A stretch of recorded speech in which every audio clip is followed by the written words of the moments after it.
amateurish commentary and the sound of my voice. Very pleased to be joined by, forgive me for the pronunciation, David Rosenthal. That is correct. There we go, David Rosenthal, who I think as of today will be crowned the winner of the Monsterjam Poker Tour leaderboard for this season. There was those who've been following that leaderboard. There's been a fairly kind of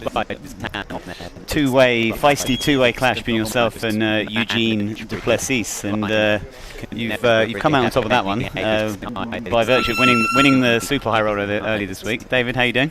How's it, Roland? How you doing, man? Pretty good. Very happy to be down in South Africa and sitting next to the winner of the leaderboard for this season. Thank you so much, man. I know I drove you mad trying to work out how many points we were going to get for each tournament.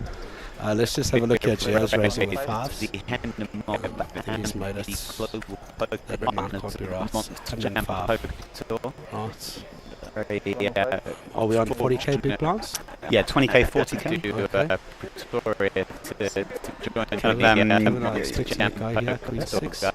So Roland, thanks so much, man. What a great initiative putting in a leaderboard for South Africans. I know you guys had to adjust just to fix our tour. Well, we were happy to help you guys. Obviously, Mark and Caitlin and all the guys on Monsterjam Poker Tour.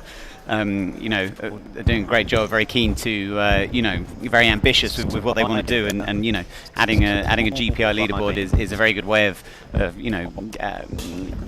getting, developing interest, developing some competitive storylines. Which we had the battle between you and Eugene for the for the Player of the Year. So it serves a lot of purposes, and it's great that we've been able to help these guys, promote the tour, bring the tour to more people, and congratulations. It's been a very impressive year. I mean, you seem to be out there in almost every event you play. What's your key to success this season? You know what, Roland? I didn't play for 5 years. I played a lot of poker around South Africa from about 2007 to 2012. Took a break from the game, and I decided everything was cool. I was ready to come back and give this a full go.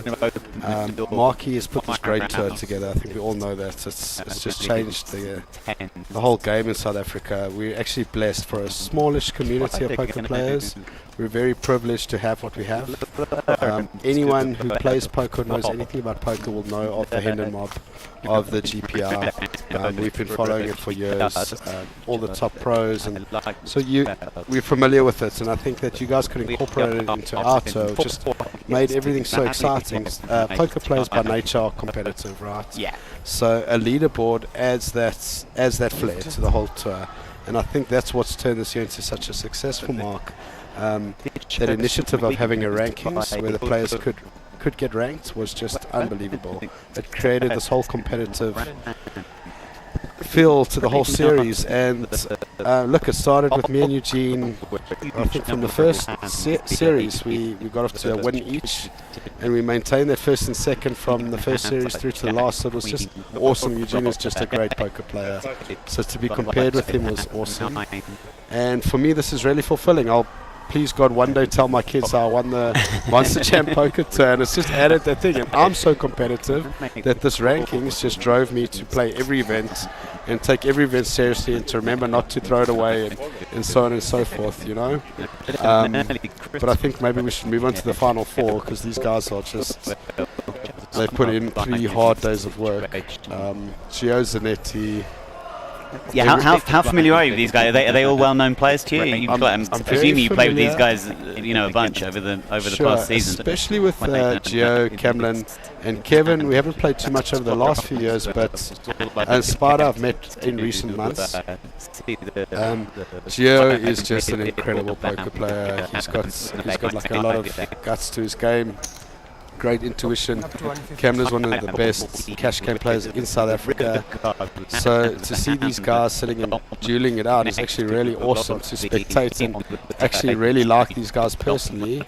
And now I get to see their cards, which is pretty cool. So I might just remember this next time I play them. Cam's played a great tournament. I was sitting with him on the table earlier. He just wasn't putting a foot wrong. Yeah, I mean that's continued. I mean, we just see him sort of adding and adding to his stack. He's he's not in there playing too many huge pots, but he's just putting the pressure on. He's using he's using position very effectively. I mean, it's hard to see at this point. Hard to see any other winner. The way he's playing. Do we have chip counts? Cam has 5 million, and second in chips is Kevin on around 2.5, and Cam has position on Kevin, so it's just a great spot to be in for Cam. He's got the two short stacks on his left. He's got Kevin on his right. Kevin's around about 3 million. Just before the last break, took down a very chunky pot from Spider. Because so Cam's sitting with just about 50% of the chips in play here, and I think he's gonna.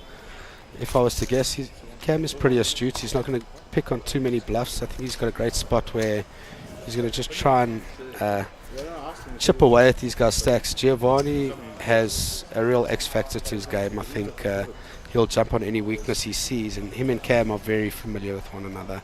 They've played a lot of cash together, and Cam will be aware of that. I think he's not going to be looking to raise too light at this point, even though they are four-handed. I think he's done a lot of the work already, and he'll let these guys box a bit. Giovanni, for sure, is not going to be scared. As you can see there, King 4 open. Yeah, I mean, Spider out the way. I was in the tournament room on the bubble. Actually, you were on his table, and Giovanni, even on the stone bubble, wasn't afraid to put chips in the middle. We saw him, very active, even in that spot. 21 left when he got paid. Very well known for that. He's, Gio really has guts in this game. And here we see Gio's actually flopped it. See, nice check on the flop from Gio. He's trying to look weak, get some money out of Kevin.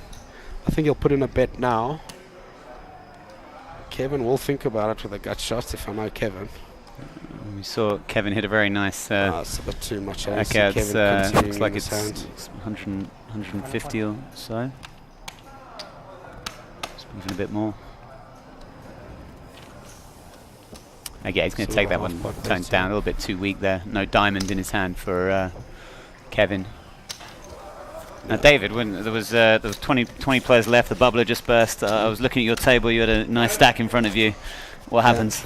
Look, Roland, I'm going to be honest. I've spoken to quite a few friends today. I think I played my worst session of my last 6 months of poker. Was really upset. When we broke down to 2 tables, I drew the feature table. Wasn't too unhappy with the players or anything like that. I was in a zone, and as it wore on, I just got tired and fatigued, and I made way too many mistakes. I opened too many hands. I looked back at it. I was short stacked. Made a 3-bet shove into aces, which was just really a little bit heartbreaking, but I got over it quite quickly. I think anytime you play a tournament and you have these blow-ups or bust-outs, and you just got to learn from it and remind yourself next time, draw from that experience not to do it. And I think anytime you play a tournament, and this is what I realized at the end of it. Hold on, we got a nice hand here. You got to walk. Looks like he's got to walk. You got to walk. We've seen that. We've actually seen that a few times since I've been on the commentaries. The big blind getting a walk with at the top of his range. These guys seem to not be too wild at the moment. I wish I could remember that when I was playing. So I opened way too many hands. I tried a 3-bet on a tight play with 8-9, and it backfired. And got found out today. I'll try and draw it up to fatigue and improve next time. I obviously will be at the next series at Carnival. But it's been a long week, man, and I can't complain. I've had a great week. A first and a sixth, which was incredible to me. Third biggest tournament I'd ever played in my life was the 90,000 rand buy-in, and to win it is just a dream. I see guys like Giovanni's won a bucket load of high rollers in his life, and so I'm proud. No issues whatsoever. I made the cash. Here's a nice hand from this Gio. So Kevin's raised with Jack 9 of diamonds, a hand he's actually known to like quite a lot. Yeah, I won't be surprised if Gio 27 bigs. Yeah. Could this even be about 450? Close to 450. Where's Gio? Where's the button? Button's on Kevin. Okay. So be surprised if Gio just floats here. he's considering the amounts. Calls. Okay, yeah, slightly surprised. Maybe he's even. I mean, he feels his hand is so strong that he can. Okay, no, he's putting in the putting in the 3-bet. Yeah, it would be pretty unconventional here to flat ace 10 against a button open. Not a massive 3-bet four-handed. from Juice, made it 350 total. I don't see Kevin folding. I think Kevin will find value in this. I think if Kevin's on the button, he's quite happy to let Gio act first post flop. I think Yeah, Kevin, Jack 9 in position. It's pretty tempting just to peel here. it's a hand that can. There's a lot of flops that can improve his hand, so he'll know that. And being a cash game player, he'll like this sort of a hand. I'll be surprised if Kevin lets go here and doesn't see a flop. We haven't seen Kevin in this spot yet. I mean, we've seen Kevin open fairly wide range, but he hasn't been 3-bet yet. So it's the first time we've seen him get 3-bet, and so lay it down. Gio's very good at this, and he'll know his image, and he'll know that if he hasn't been 3-betting frequently, that he'll get away with these spots. And I think 200k was a small 3-bets. Surprised Kevin folded. Yeah, we definitely see a very different strategy from the other players. We've seen Kevin elect to 3-bet rip 40 big blinds plus Really? with any kind of decent holding. That's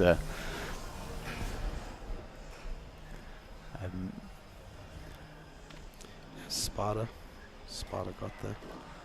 so. Do we know how Spider got his nickname? So I'm not sure how he got his nickname, but what a pleasant guy. Second time I've ever played with him. Just an absolute gentleman. I saw a lot of calling, and he seems to have called a lot pre-flop. I know he's a cash game player by nature, so it's awesome to see him here. And it's nice to see. I think he's a new face on the tour and the tournament scene. So this is good because I think he's done really well. He's played really well. He's played some good hands. Saw him limp raise a few times with Ace King earlier, which is not common in the tournaments, to limp under the gun with Ace King and then, jam to the razor. But he's familiar with poker, a regular high stakes cash player, so he's not scared. He won't play scared at all. And he's got a very interesting style. He has his own style. He's refuses to get bullied off any pots, and when he believes he's good, he applies quite a lot of pressure. It's quite tough to play against. I find him very tricky. What's Gio got here? Kevin, we don't see. Fives are good. Yeah, I think we would have heard from Kevin if fives weren't any good here. And another nice spot going over to Gio there is. In the space of 2 hands, it's gone from 1.1 to 1.9. So without a showdown. So I mean, without any resistance. So it's a pretty nice spot there, and kind of a bit of a gap opening up between Gio and Spider. Gio will know this dynamic very well. But I think Kevin is one of the people's champions of South African poker. Everyone loves Kevin Khalil. He's been around on the high stakes cash game scene since long before I was playing, and he was one of the guys that I looked up to when I started playing. Just a lovely human being. It seems to be very well liked, very well known, and recognisable for an unmissable sort of face around the poker room. You instantly sort of see him when you're in the room. He's very kind of imposing figure, isn't he? He is, and he's got a heart of gold. In fact, all 4 of these guys it's really cool to see all of them there. Kevin, just to speak on him for a few minutes, is just one of the most popular guys in South African poker. We've got an all-in. Spider's moved all in. Do you know what cards he has? He didn't show. Didn't catch Spider's hand here. He's just shy of 10 bigs here. So it followed him. I think he moved in on from the small blinds. His range I would expect to be quite wide. Can we see what Kevin has?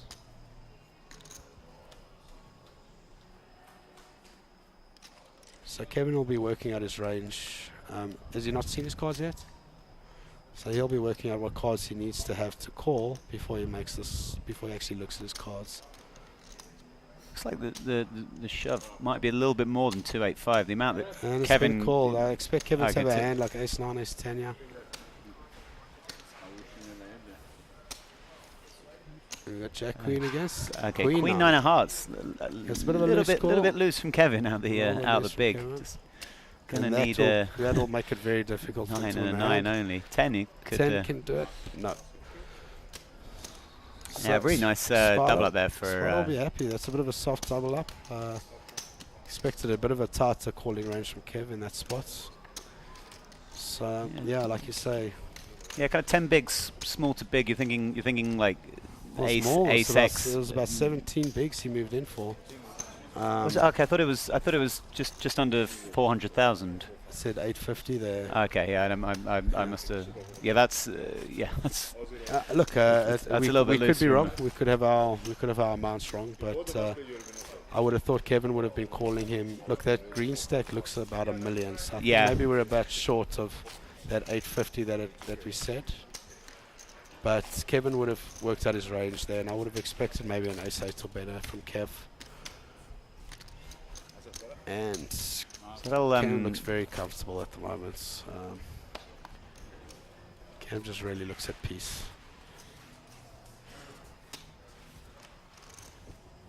We've got Spider on the button here. Geo first to act. Ace-4. You could put in a raise here from Geo. There you go. Yeah, really will get away with really impressed with how Geo plays. Actually, it's kind of the style that everyone should aspire to. Really, kind of controlled aggression. I guess is the best way to. Yeah, it is. King 5. I see Cam getting away here. He's going to get stubborn on Geo. These guys have a lot of history, so they won't be scared to play pots against one another. And look, Geo, really, you just touched on something that I think we've spoken about a bit. He's got this. He seems fearless on the table. He doesn't care who he's up against. He doesn't care the amount of the pots. He doesn't care whether it's a bubble or not. So it's a very dangerous guy to be playing against, because you can have a hand like top pair and you don't know if he's going to put you to the sword or not. And that's what's gotten him through so often. I think he's won 2 high rollers at the WPT. Oh wow, yeah, he's the real deal. He's the real deal. I've actually had a chance to check out the kind of previous results of any of these guys, but they just from watching Geo, looks like he's he has the has the playing style of someone who you would expect to be playing at the highest level. Yes, absolutely. It doesn't stakes never bother him. He's also played at the highest stakes you can in South Africa. So Geo he puts the money aside when he makes a decision, and you can't help but admire that when you watch him play.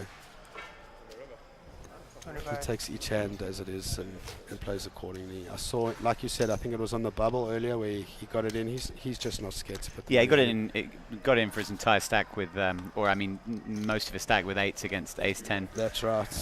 Was certain. We saw him play another big pot where he ran into a flopped house, a flopped boat, where he put in a lot of chips on flop, turn, and river. Yeah. Even with a big stack, right on the bubble of the tournament, wasn't afraid to put in chips at all. Spider will put in a raise. Yeah, is Spider moved all in? Okay, so we were wrong with the amount. It looks like he's gone in for 1.1 million. And yeah, should see all in a call here. Even though Kevin's got an ace jack, you would think that jam this from needs to Spider be is on the larger side of things. 22 bigs.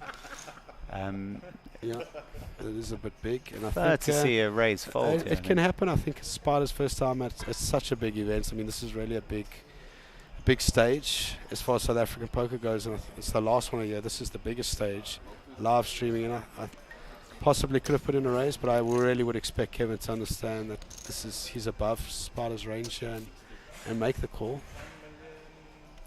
I mean, it's a decent chunk of Kevin's stack. It's never nice to be the caller, right? You don't want to be the caller. And in terms of ICM, this is a very significant part in the in the sort of story of how this tournament goes. The winner of this pot is in a pretty nice position. We're going to see Kevin make the call here, and as you see from the graphic, this is a straight flip. And we'll get out the way, yeah, with 7-6. Reluctantly, because he likes that hand. So Gio's got you. Ace. Oh, wow. Ace Queen.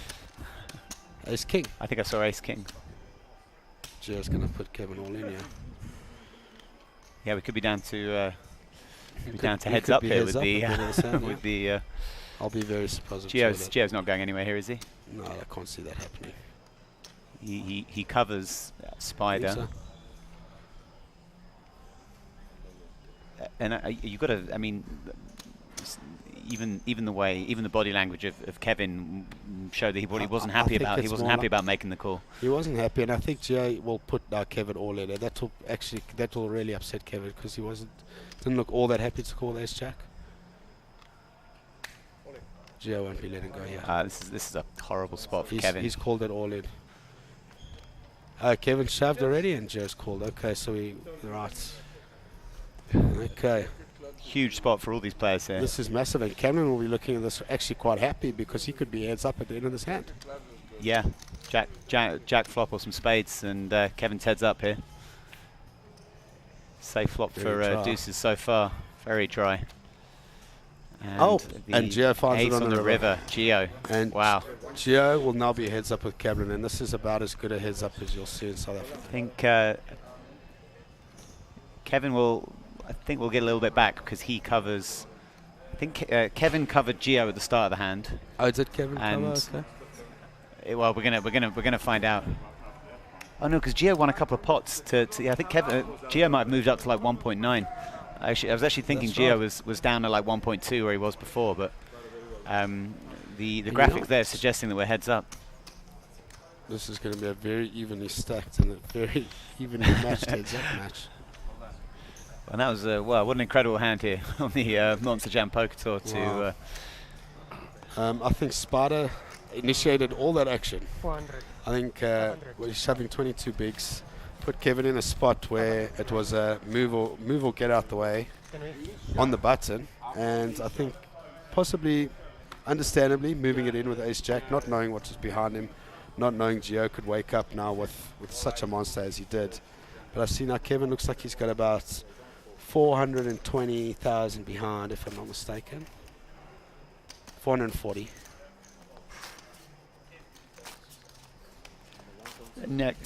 Did Kevin move? 3-bet shove and Gio called? Okay. Gio moved. Look, once Spider makes the raise, I think the hand plays itself. And 1 point, yeah, that's what we said, 22 bigs. And just a quick word on the 22 big blind jam from Spider. A little bit too much, too many chips to put in under the gun there with deuces. Look, I don't. Four-handed. Four-handed. I think you've still got a bit of play with 22 bigs. Yeah. It's me personally, I like 1 hour levels. You know, you're not under pressure. I don't think at this point. Yeah, I'd rather be if you are going to be coming into the pot, I'd rather be raising at that point. But I understand that it is possible that he was maybe a little bit out of it. I wouldn't say out of his depth. That's not fair because he plays high stakes. But it's his first time on this sort of a scene, and maybe it's just got to him a little bit. See, we've got an all in here. Can't see what's. Whatever the ace is, it held up. Okay. So Kevin got in the remainder of his. It looks like he still has around 10 big blinds. Yeah.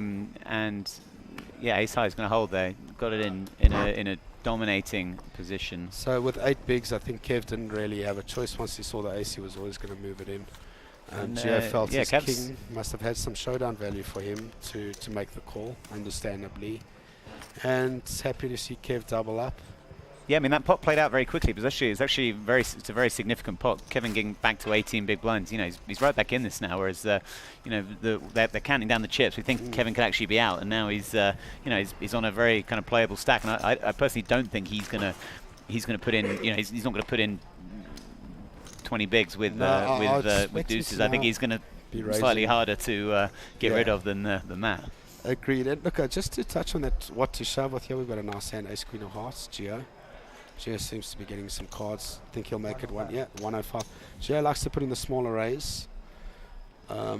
Just to speak on that, whether it's a shove or whether it's a raise or 22 bigs, just a very interesting change we've had on the South African poker tour is the big blind ante. And what the big blind ante changes, as far as the dynamic goes, is when you get to a situation when you're 3 to 6 handed, it costs you more per rotation than it used to. Yeah. And that is something I've been trying to wrap my head around for some time, where I was very similar to Gio's bet sizing, making it 100, 110, maybe 115 at this level. I see a lot of the guys making it 3x rather. Yeah, well, we've actually been seeing Kevin making it almost 4x when he's opening, which is you don't really see much in Europe at all. I mean, Europe, everyone's 2.2, 2.5xing, at this stage of the tournament. And I think in the historical ante, Kev's all in here with King 10. I don't think Cam will be making this call. And Gio. Nope. It's a nice little Getting takedown for Kevin. He's going to be pushing up towards so the this big million blind mark. ante, I think it causes a lot of aggression when you get short-handed. I think you're forced to be more aggressive. So it simply costs you more per rotation than it used to. Whereas a big blind would be between, and I've discussed this with Mark at length, and I understand, and I'm actually all for this change and this innovation to poker. The game is sped up dramatically. But historically, a big blind, an ante would be 12 to 15% of a big blinds. And this has changed it. If you look at a level like 1,000, 2,000, where 300 ante is a worst case scenario where it's 15%. You go up to 2,000, 4,000 with a 500 ante. You're now paying 4,000. So if you're 6-handed, it's now all of a sudden costing you a lot more per rotation. And it's caused a lot of aggression later in the tournaments. And tournaments seem to be bottlenecking and then opening up, and bottlenecking and then opening up. And I think some of the guys have applied themselves very well to it. Gio hasn't changed his bet sizing at all. He's always been a small raiser. Here comes a raise from Gio with ace jack.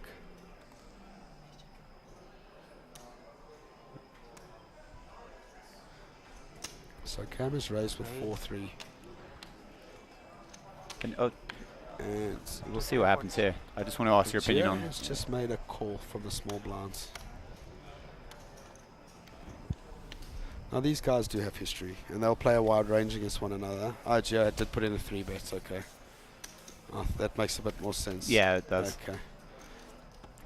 Look, I think out of the small blind, Gio will almost never really be calling.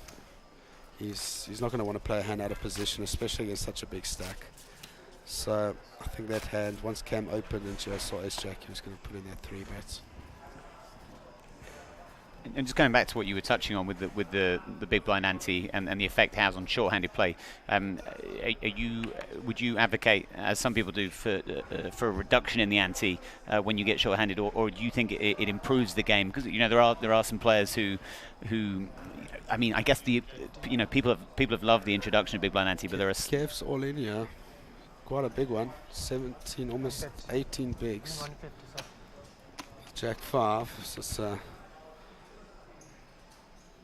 bit of a risky play. Cam debating it, but I think he'll let go. Yeah. Okay. Wow. Oh wow. Cool. Might have a read. Something that Gio's out the way. No, that can't be right. That does seeing a flop. So I think it's a raise call. Or even a yeah.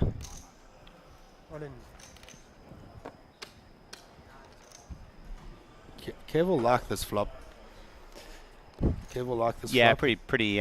It's dry. It doesn't expect Cameron to have called with anything that sort of landed there, and he's picked up a gut shot with it. Yeah, it's a nice flop to chain. You get a heap of bad hands to fold as well. Yeah. Yeah, back to the big blind ante. Yeah. So you wouldn't advocate reducing it once play gets short-handed.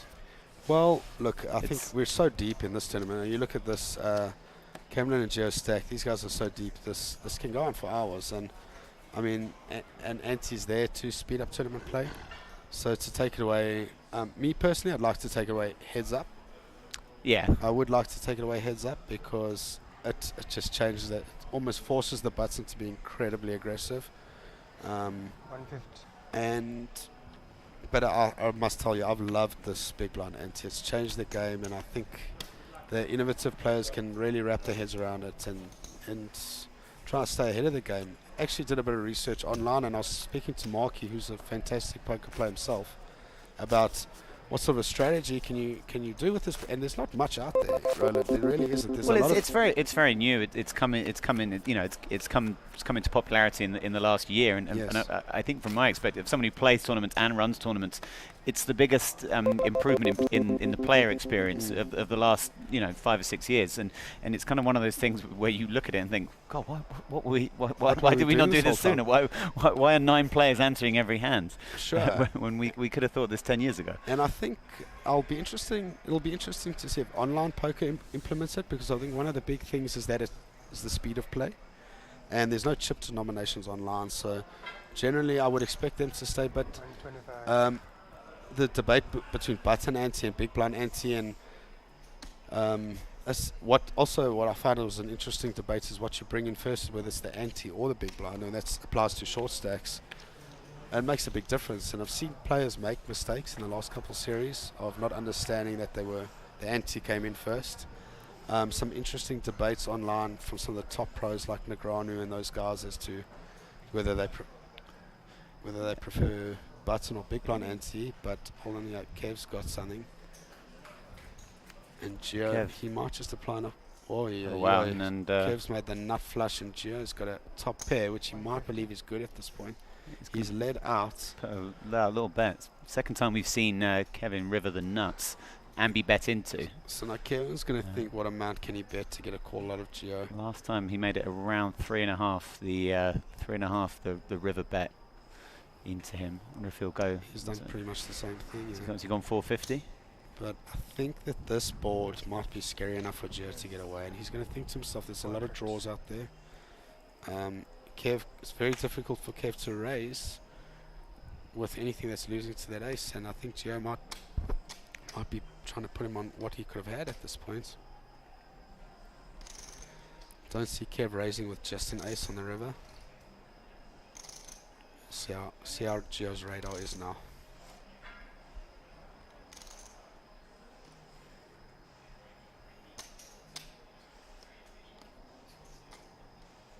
I think Gio's lucky at the texture of this board. I think it's just so dangerous. So many draws. King Jack. No, I suppose it's tough to get King Jack with a checking on the turn, but there's a lot of hands that Kev raises with that beats Gio. Very few that lose to him. And from what we've seen of Kevin, I mean, he's an aggressive player, but there aren't too many bluffs he has here. No, especially on the river. And he'll be upset to see. Yeah, that was uncharacteristic of Giovanni from what we've seen so far, and we've seen Kevin in that spot before, putting in a 3x raise on the river after being led into, and he had the nuts on both occasions. So it's easier when you can see the cards, of course. Of course, I think that's uncharacteristic for Gio. Look. I made so many mistakes today. I'm definitely not one to judge. And when you're sitting on that table and you've been playing for so long, I think you've got to give the man a bit of grace. Yeah, no, of course when you can struggled to see past his top pair there, and thought Kevin was making a move on him because Gio is capable of bluffing, and he'll know Kevin knows that. King 7, he's going to come in with a raise here on the button for sure. 105,000. 110. Kev. 7-8. It's going to get out of the way, surely.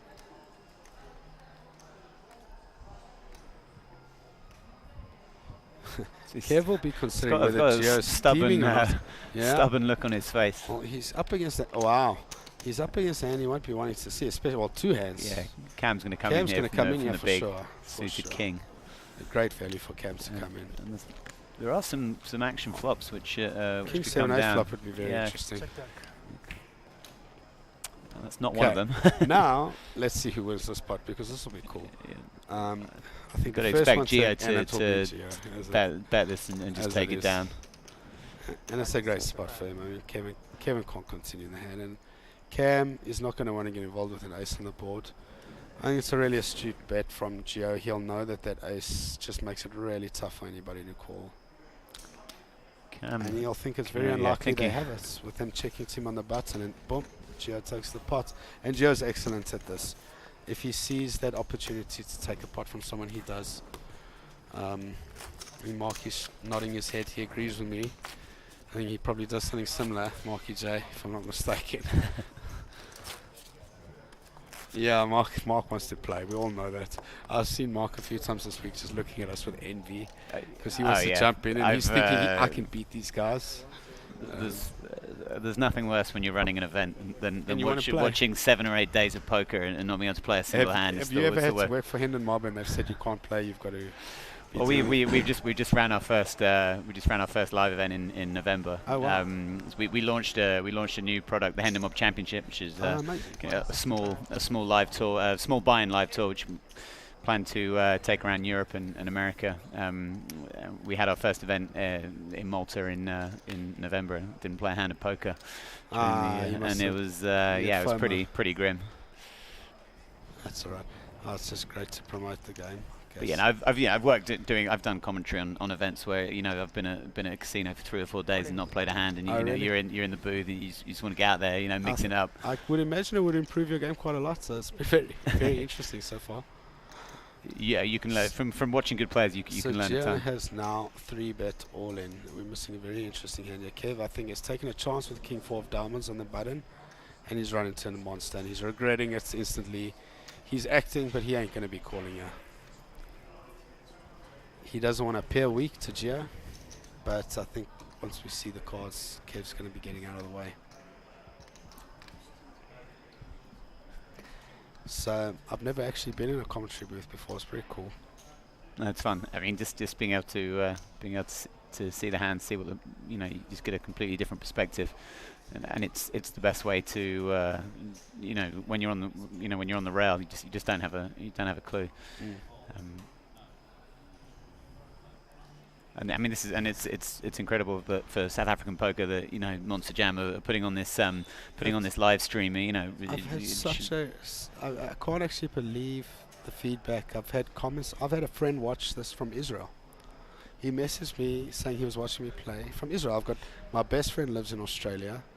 He actually was the commentator at the All Africa Poker Channel, and they've been watching me from Australia, and I think it's so cool. I've got friends that I never thought in a million years even knew about poker, saying we're watching on TV, and it's been really cool. This is an innovation. This is the kind of thing that I believe will attract new players to South African poker. When I started playing, there was a channel. It was the All Africa Poker Channel, of which Mark Collett will know very well. I mean, he ran everything on the back end of that. It was his. And me, as a youngster, saw these guys playing on TV. I loved the game. At that time, we were watching the World Series on ESPN. Same. And I remember walking into these poker events and seeing these guys like celebrities. And it got me and a whole bunch of a new crop of players to come and play poker in South Africa. And it gave it a status. And when it disappeared, I believe we were struggling to get new blood in South African poker. One can argue it's tough out there economically or whatever it may be, but it's just the marketing and the promotion of the game it's been tough. And this is an innovation that I think is going to have an incredible ripple effect. I think you'll see a lot of guys wanting to be on this TV table, wanting to come and play Monsterjam, wanting their friends to sit and watch them, or saying they get to play with guys like Giovanni. And here we've got a nice hand from Cam. So Cam raised with Queen Deuce from the button. And again, Gio's picked up a big ace, and I think he's got a bit of a card rush here, so he's playing it to perfection. He seems to have won every one of these pots. Gio will be putting in a 3-bet. I expect about 350, just under 400. We saw Gio around the 20 big blind mark for pretty much all of this final table, and just waiting patiently. And now we've seen him pick up a few cards. He's really he's really now a force in this tournament. And whereas it looked like it was going to be a Cam Naidu kind of walk in the park, and where we've got quite a tasty sort of encounter ahead of us, I think. Evened out excellently, and what Gio's excellent at is he keeps his bet sizing quite small, and he believes it gives himself more poker. So you'll see Gio putting in these small bets and boxing back into these tournaments time after time. Yeah, this is very small sizing compared to what we you know, especially in Europe now. We've seen a lot of people going with like 4x, 3.5x for 3-bet sizing, and just trying to take the pot down. You know, especially out of position. Here comes a re-raise from Cam, and this will go down to history between these two players. They've played a lot of poker with one another. And Kevin's licking his lips here. The two chip leaders taking each other on. I think Kev's praying for an all-in, but I don't think he knows Cam quite has Queen 2 in this hand. I mean, seems like a nice spot for Giovanni, but Ace Jack's shrinking now, facing a 4-bet. Gio won't like this, but he'll be asking himself, what kind of cards does Cam 4-bet with? Does he do it with aces, kings, or queens? He might play it a bit more trappy, and let's see how this all plays out. It's two very good players. Gio giving him the speech, probably looking for a tell as well. I mean, we were mentioning, you know, the televised element. I mean, nothing sort of demonstrates this better by being able to, you know, we're here in the booth watching. You know, the guys on the rail have no idea what's going on here. But not at all. And if I'm sitting on the table there, I'm thinking to myself, Cam must have an ace king sort of a hand. Yeah, you're thinking like cooler, aren't you? Thinking. Yeah. And I'm thinking Gio's got absolutely nothing. He's re-raised him with nothing. So as it happens, it's the opposite. Gio might just give Cam respect. Since I played with Cam this afternoon, and since we've been watching Cam, it's not. Wow, he's made the call. It's going to pile it in. Wow, this is all fearless in from poker. Gio. This is just superb. But you got Kevin sitting there on the shove. Got Kevin sitting there on the short stack, and he's just 5-bet piling into.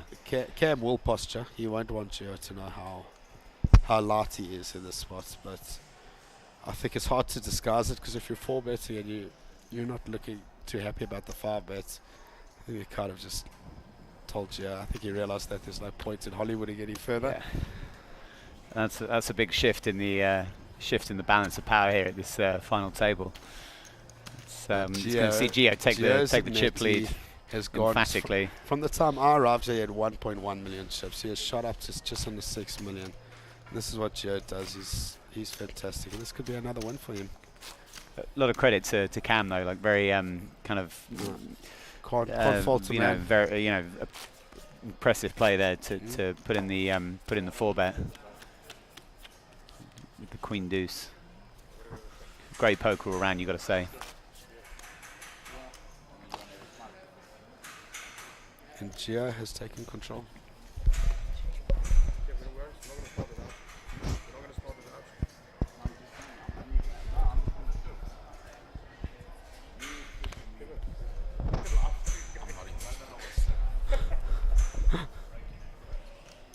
Got a break in 8 minutes. Well, 5 deuce from Kevin. He's very upset about it. He's complaining. He's getting a lot of bad cards. He forgets. He's 3-handed in the Monsterjam main event. He's he's complaining about his card distribution. And this, let's see. We need to test now Cam's composure, because they've been playing for hours and hours and hours. And he's just taken a big knock to Giovanni. And we want to see if he can bounce back from this. Players can be very prone to making silly mistakes after a hand like that. Well, these guys have been playing for 3 days straight. Fatigue could be creeping in for some of them.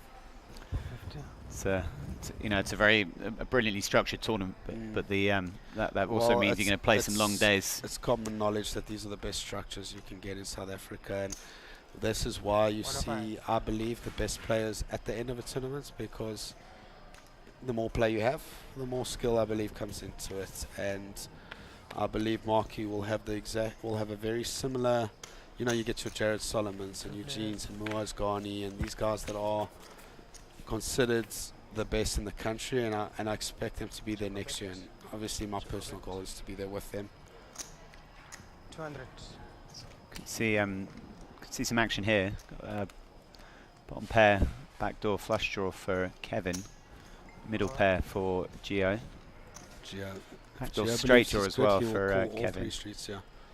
And Kevin picks up a gut gut shot as well. All in. Wow. Kevin's Kev's just going to pile in a million chips. And I'll tell you what, I won't be surprised if Gio makes this call. This was I a think really... it makes little sense if Kev was to not be betting with the jack rather than shoving, and I think Gio might just realise that and make this call here. Oh, wow. Let it go. Well done, Kev. He got Gio off a hand, not the easiest thing to do. We've seen Gio on the more curious side of things. It just seems like they're more inclined to fold more inclined to call than fold when facing a borderline decision. So I was actually expecting him like you to make the call there, but he must have picked up something. Yeah. Look, kudos to Kev. He's yeah, very nice play by Kevin there. This was the only way you could win that hand. Sometimes discretion is the better part of valor, but this time it seemed to have worked out for him.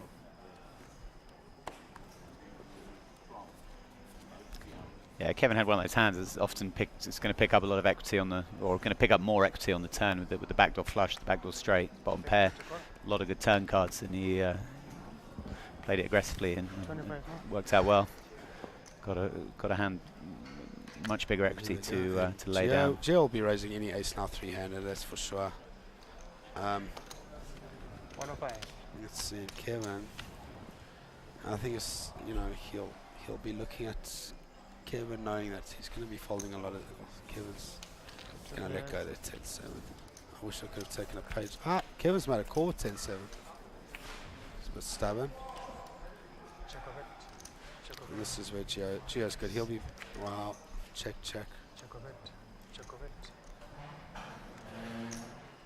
it. Surprising check back there. Oh no, was it? No, he checked. Oh, he's in the small blinds. Kev, you could have turned your hand into a bluff on the river. Gio's ace high is good. Not to say Gio wouldn't have called. So I think we've got a few minutes before the break, eh? If I may, before we head off, let these players take a break, I just want to thank you guys and Marky J and Monsterjam Poker for just an incredible experience this year. I came back this year not thinking I'd play much poker, but the experience and the client's experience that they create has just been unbelievable. Went to Carnival City at the first stop and I was just hooked for the year. I couldn't wait for the next stop. I already can't wait for Carnival City. They've just given poker some extra oomph this year. I mean, South African poker is all of a sudden exciting again. They can create celebrities. I hope that this filters through to the younger guys thinking poker's cool, because when I was a kid, the hoodies, the glasses, yeah, absolutely, the Chris Moneymaker effect, ESPN, we all know about that. Yeah, I mean, and poker was a cool thing to do, and it's sort of definitely locally seems to have lulled for a few years. I think that's the case throughout the world. We saw like an explosion around Moneymaker, a huge influx of young people into the game, and now we're seeing the community. The community's still there who came into the game, but you're not seeing the young players coming through that they were at that time.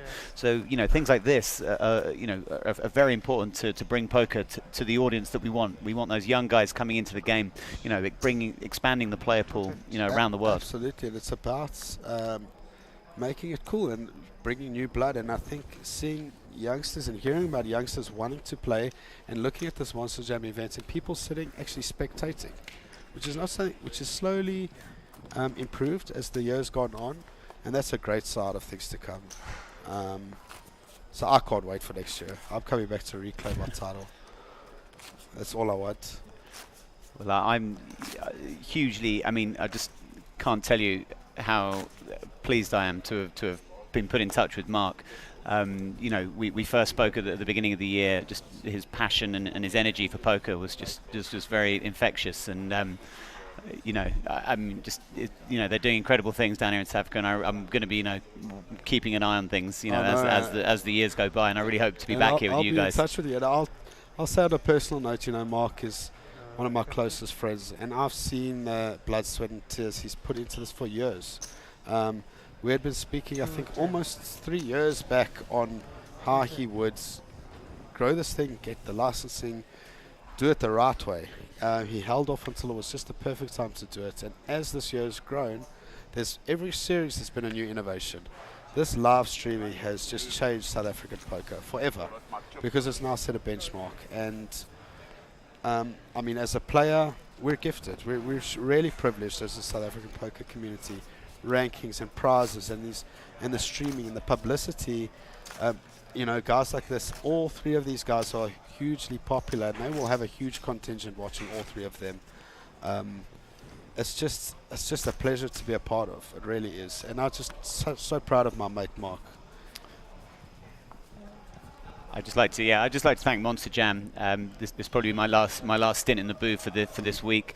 I've met a bunch of new people. I've been to a continent I've never been to, and I've got to play this brilliant tournament. Yesterday I played 2 hours on the feature table. How did you play? All my friends in the UK were watching. People, I put it on my Facebook feed. People I haven't spoken to in years were watching it. People who have no idea about poker. But my mum, my dad were watching it. It was just an incredible experience, and a lot of them didn't even know I was in South Africa. And I said, guys, I'm 9,000 miles away playing poker on a stream. It just got the best reaction. So cool. And I mean, the tournament didn't work out for me. I was in for 2 bullets. The day one ran kings into aces on a wild table, 300 big blind pot.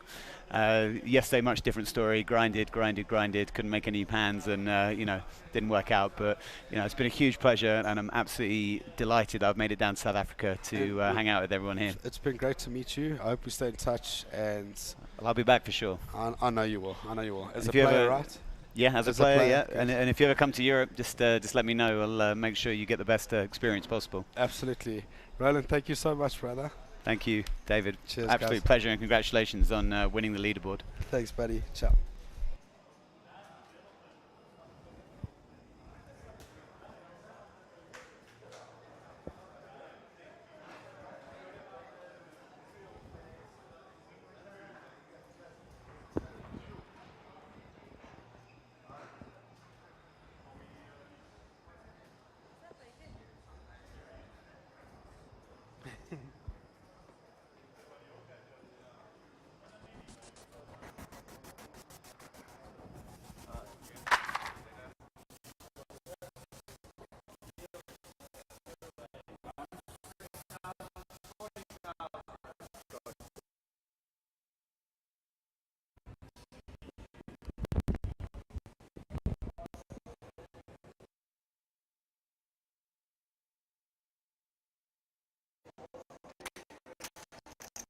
Race.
36th. Yeah, the button.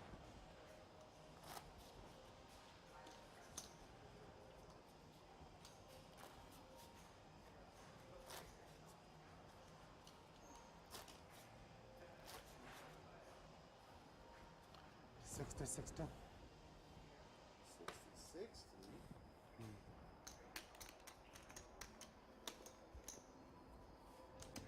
That's 5 shoot.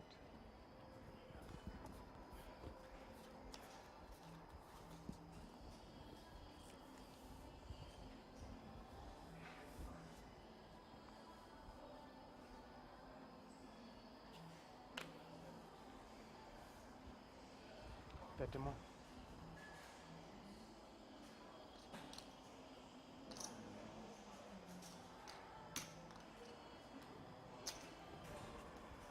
Check of it.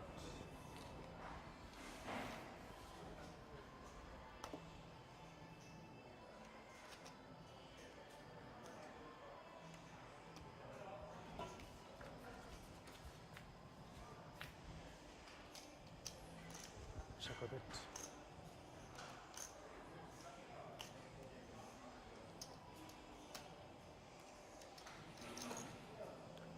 $110.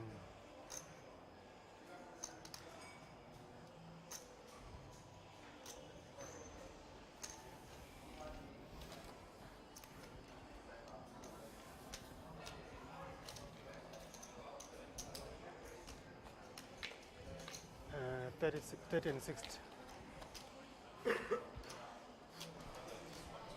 1-2.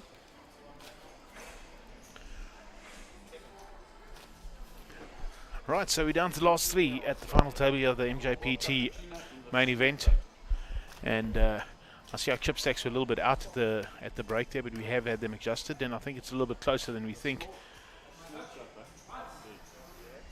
Also like to thank Roland Boothby from the Hender Mob who sat in here for a couple of hours and gave you guys some great commentary. I do know we had some technical difficulties, but I think that we just came out through the internet, and there was actually didn't seem to be any issue on our side. We just sent out the same stream, so we do apologize for that to the listeners that had that issue, but I do believe it is working now.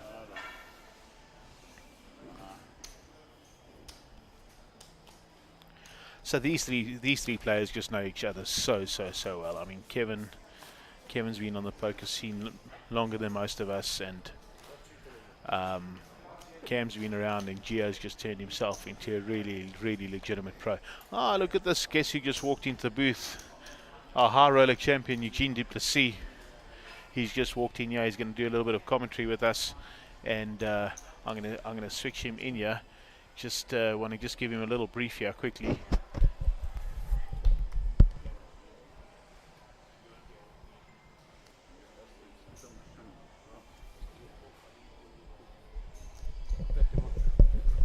Yeah, absolutely. So please welcome to the studio Eugene Duplessis, a very seasoned pro, high roller champion. Was interviewed the other night on screen, and he won the high roller. Eugene, welcome. Hi Mark, it's great to be here. Final. I'm excited to do my first round of commentary, so let's hope I don't make too many mistakes here. Well, I can tell you have a great voice on radio. I can hear you through my earpiece, so well done for that. That's a good start.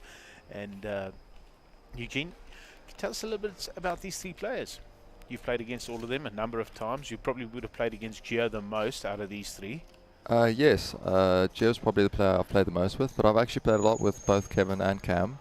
All three are very experienced players. I think Kevin's been playing poker since before I was born, so he's got a wealth of experience to draw from, and Gio would be the young gun on the table who has had a lot of results recently, and will always be a force three-handed because this is sort of his sort of game. Very aggressive style.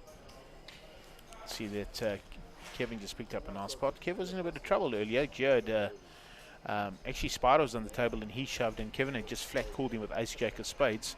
That's some nice information for you. And Cam put his hands down, and Kev gave Gio picked up ace king and gave it much thought, and eventually just stuck it in the middle. And Kev actually had no equity to fold. He had to call it. It was only another 630 He had more chips than that in the pot. Actually, he had about $1 million in the pot, and they both hit the ace on the river, and that was end of Spider. And Kevin went very short. He went down to about 350, and he's built it up to almost $2 million. Yeah, well, that's a good comeback. Spots like that are quite common. See there we got Mark Collett, our production manager, on the screen there. Hello, Mark. Obviously, just sorting out the dealer and the lapel marks there. Yeah, as I was saying, the hand you just described there is a very common spot in poker where you not only have to think about the call you're making, but you have to think about what happens if someone reshoves over you, and then you're sort of stuck in the middle.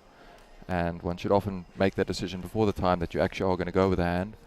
And you know, when you're priced in like that, Kevin has no other option but to basically just play the pot odds and stick it in. Yeah, absolutely. You'd think that Kevin might have shoved initially with his ace jack just to isolate Spider there, but you know, Kevin comes from a very, very old school of poker, and they're quite stubborn, and they've got their ways and they stick to them, and you can't blame him. Here he is at the final table, so all kudos and respect to Kevin. It's been a while since he made a main event final table, but I can tell you, at our last series at the Wild Coast, Kevin he won 2 events and definitely had a top 3 cash in a third, so he's certainly no slouch.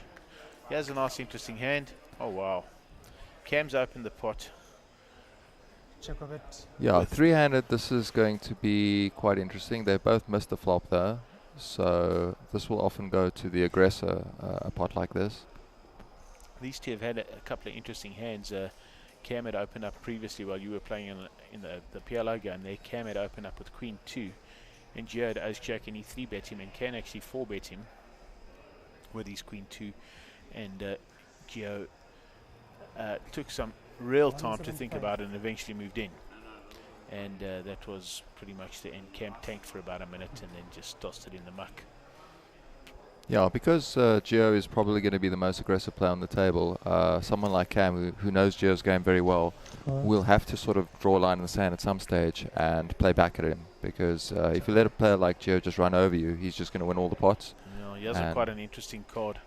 You know, it is only 3-handed, and they've both picked up a flush draw. Cam's not very high, so Check of it. Again, this is going to be a short-handed game right now, so flushes go up in value absolutely a lot. Even if it's 5 high, it is something you can draw to. Absolutely, Cam will find himself in trouble if a heart turns. Check of it. And the river card is a 3. We'll be able to see Cam might get away with something, yeah.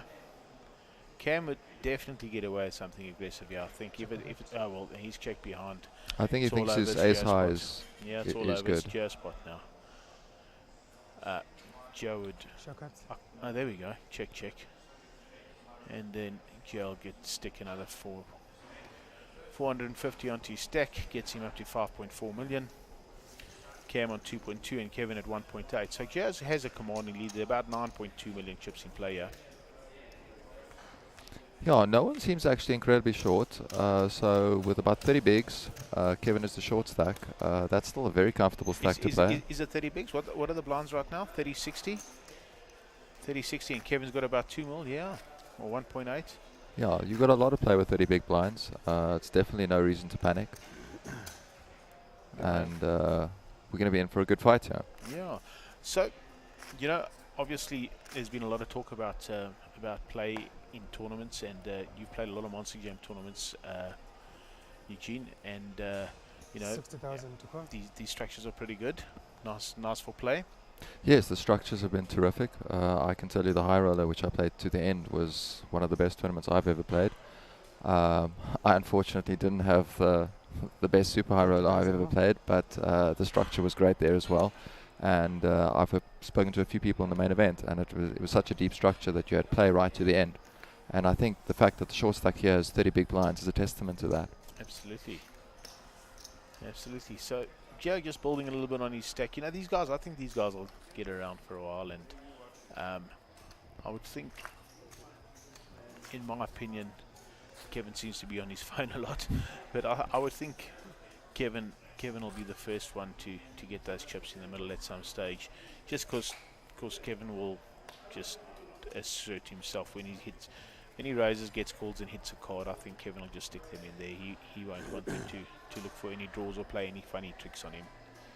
I think one of the other dynamics you have here is I'm actually not sure what the pay jumps are between third, second and first. Yeah, so there is some RCM value here. I think the top prize is around about 612,000 or 680,000. Next in line's 450, and I think there's about 250 something. In fact, I can probably pull us a prize pool in a second, and then we'll be able to. So with pay jumps like that, Cam is actually in a bit of a tricky spot because he's at the moment looking like he's going to come second, and he doesn't want to get involved in any pots where he busts out in third unnecessarily. So he would love it if Kevin can bust out first, and then he can go to work. Yeah. So Gio, the chip leader, can use this to his advantage, put a lot of pressure and leverage onto Cam, and that's one of the things I look to do in this sort of short-handed player. So if you found yourself in the middle, would you find yourself not playing? 30-60. If you found yourself in Cam's position, would you find yourself shutting down a little bit? So that you see, I mean, it depends on your priorities. I generally play to win, so I'm not scared to bubble a tournament, and I'm also not scared to come third. So if I feel that I'm being picked on by the big stack, I will generally pick a hand and I'll go with it, and I'll tell him, look, I'm not scared of you, and I'm going to fight you to the death. And often you can put a guy in his place, and he'll sit back down in his chair and he won't try it again. Mm-hmm.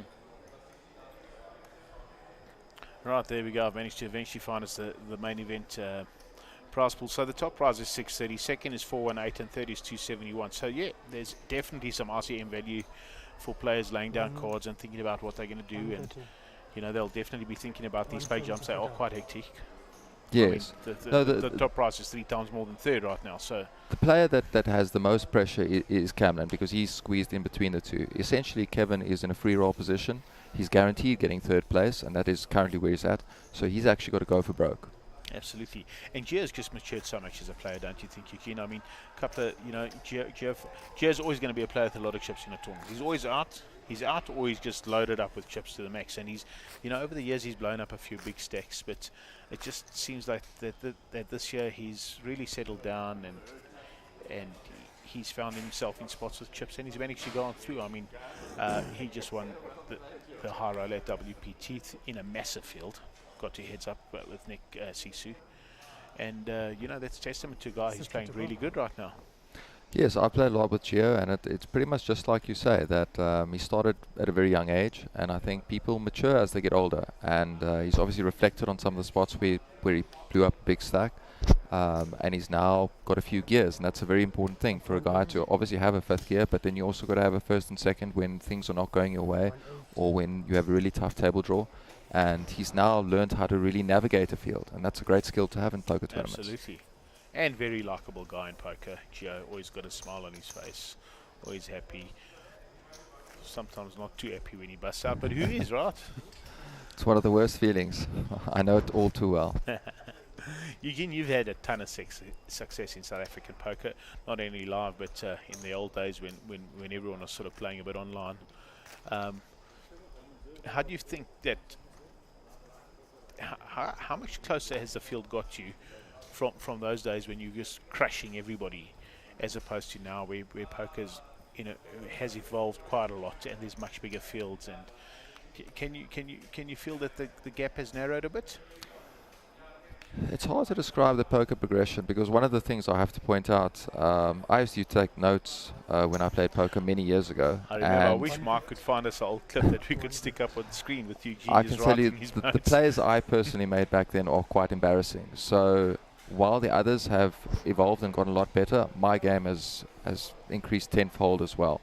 I definitely think back in, I don't know, let's go back to about 2005, 2006, there were maybe 5-10 people who knew how to play, and now when you get a field of 150 people, you probably find that 40, 50, 60 people know how to play.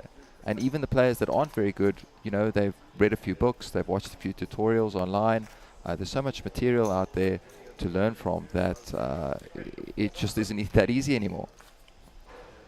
Eugene, you go to the World Series of Poker very often.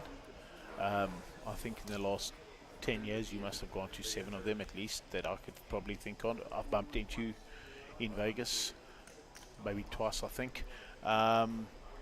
it's obviously a great event 60 to go to, and there you're playing against fields that are like absolutely monster. And the reason why I'm discussing this with you is up to I'd 125.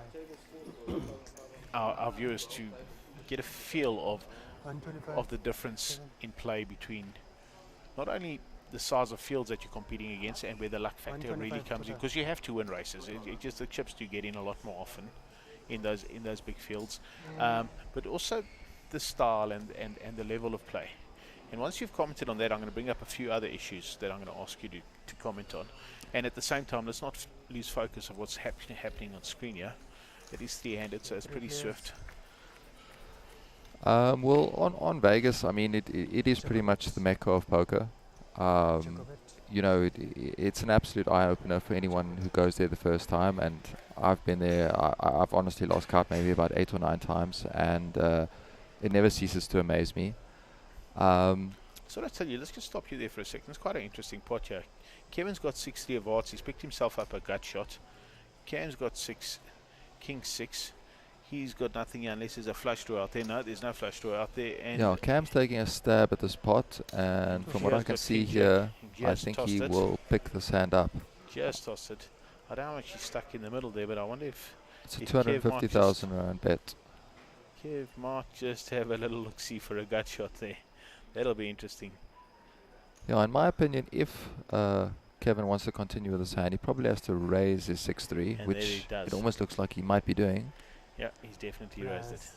This is definitely the right play because he doesn't have the right price to call for a gut shot.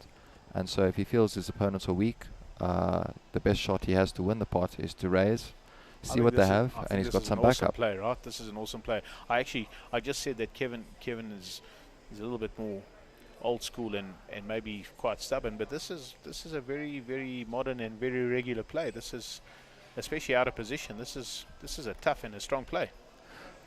What the old school players have a lot of is they have a lot of card sense and intuition, and he's maybe picked up a towel or something on Cam here, and Oh, because there he we go. sniffed the weakness, he pounced Yeah, on he it pounced and on he's it. taken What the an pot. amazing, well done, Kevin. I mean, geez, that's just a fantastic play on Kevin's behalf. Eugene, you obviously, I know without a doubt, will go and watch this entire stream from the beginning to the end, every single saved video, and you will study this closely because that's what you do. And I do believe that if the other players in the field don't go and study as hard as you do, they're going to find themselves in a few worse spots than they usually do against you. Yeah, I mean, this is a great resource. I honestly think television was one of the things that firstly brought about the original poker boom for the world with the WSOP, and then even in Africa with many years ago there was an All Africa channel. This is bringing it back, and I think it's long overdue, and I can't wait to see where this goes next. Eugene, the next thing, and I asked you about Vegas and international players and what have you, and 30 more. I had this discussion the other day online with Greg Tucker, who's another very, very well gifted player. Man can play. He's had a lot of great results, and the question I was asking him was about bet sizing. So with the new antes, when MJPT started, they started at the button. We were just following sort of international trends, and now we follow WSOP with the button in the big blind. How do you find that changes the size of betting, the betting sizing? Well, I think firstly the original idea of having a big blind ante is to just speed up the game, and it does that terrifically. It's probably one of the best inventions in the last 10 years to the Hold'em tournament game. So you basically only have 2 people now who are putting money into the pot. It's the small blind and the big blind, and that simplifies everything. Absolutely. As far as Dealers the aren't counting, there's just no more confusion Yes. anymore, right? The right money is going into the pot. There's never a debate about who hasn't put their ante or someone who's slow is on their phone. It's always one person. The other thing that you brought up about the bet sizing, when they put out this idea of the big blind ante, they didn't want to change the game of poker much, and so the actual amount in the pot is almost exactly the same as if everyone had anteed. So your sizing is Well, actually exactly the same. Unless it's shorthanded. Yes. Shorthand is the only time it changed, and I've actually had a discussion with a few people that when it gets down to 4 or 3 people, we thought that the ante should be halved, 60. and that would then equate to having 4 people putting in an individual ante. I played in Prague recently, in a small poker club in a casino, and they actually did exactly that. Yes, that sounds like a good idea because at the moment it's a very aggressive anti-structure. It'll definitely suit a guy like Gio who's going to make a play for a lot of pots, and it does change the dynamic quite a lot. Eugene, I'm going to leave you for a couple of minutes. Just got to go sort out something. If you want to just keep on commenting on some hands going forward, and I'll get back to this. And when I get back, remind me, we'll continue the sizing because I've got a lot of things to discuss with you about it. Okay, cool.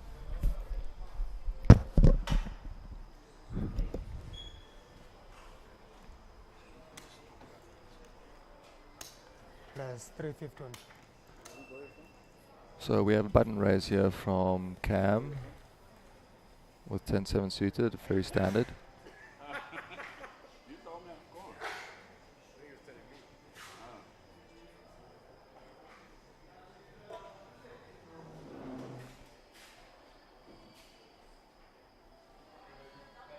Okay, it looks like we haven't seen Kevin's cards, but he has 3-bet here. Once again, I don't know, he might have even picked up on some weakness on Cam right here. And well done. No, he had ace king, so he had a powerhouse hand. And Kevin picks up an easy pot there.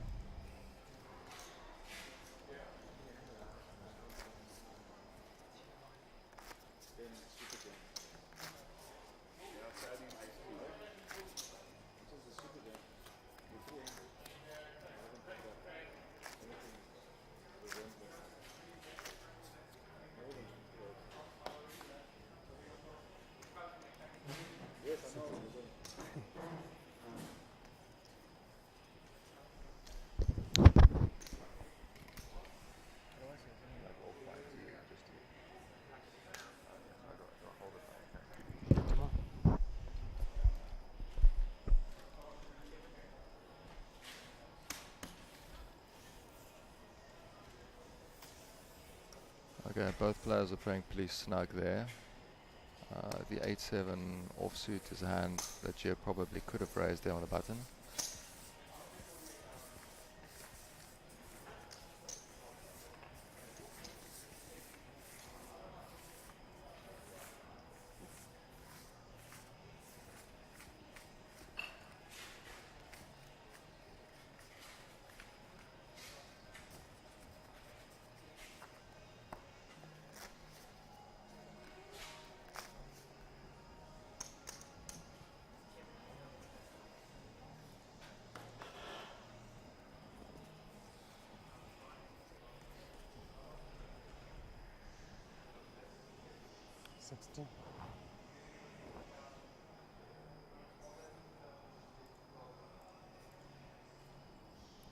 Suited 3-9 for Kevin Khalil, makes another fold there. King 7 suited is a pretty strong hand heads up. I expect Cam to play here and he should come in for a raise, I think. He does raise to 130,000, takes down the pot.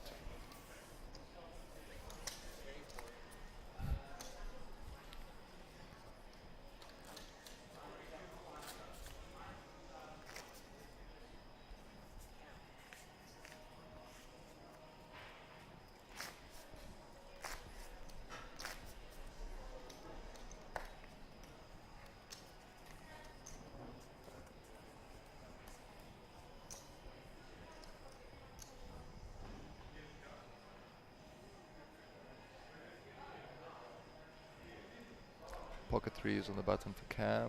Once again, a very strong hand, 3-handed. Definitely going to come in for a raise here.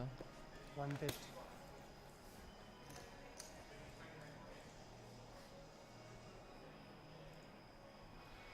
Okay, this is going to be an action hand. In the big blind, Kevin has picked up ace-jack offsuit. Once again, 3-handed. This is an incredibly strong hand. Flops really well.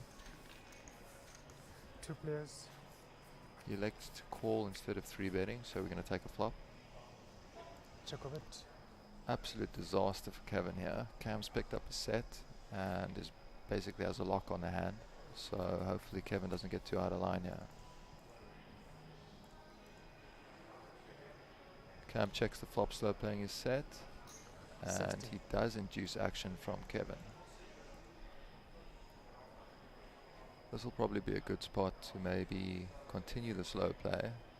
It's not the most draw heavy board, no flush draws, only some straight draws. Raise. Has 100. 100 on top.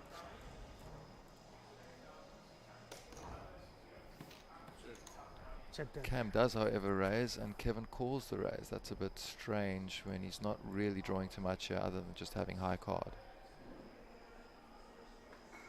Big scare card on the river now, 4 to a straight.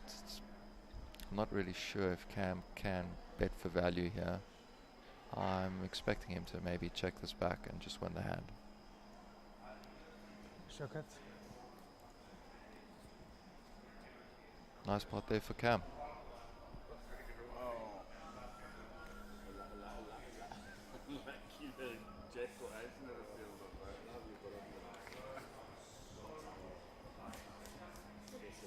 I don't have the audio here, but I see Gio making some jokes, and I can just imagine him saying something like, "Must be nice to flop sets."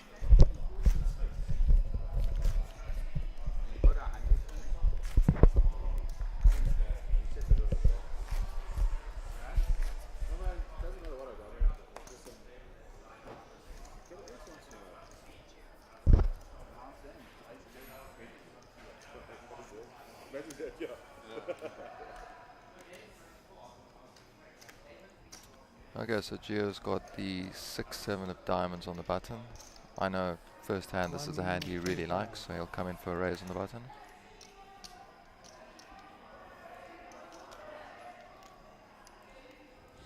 King 4 was an easy fold in the small blind.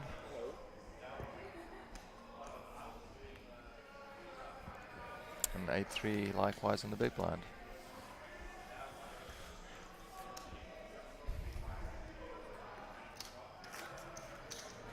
So there we have the chip counts. Gio still has a commanding chip lead, but Kevin has really caught up to Cam, and this is really going to put pressure on the second and third place players now.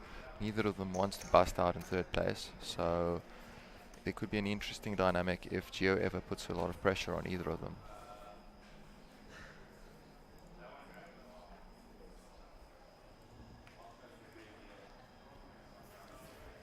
Kevin folds Queen 7 on the button.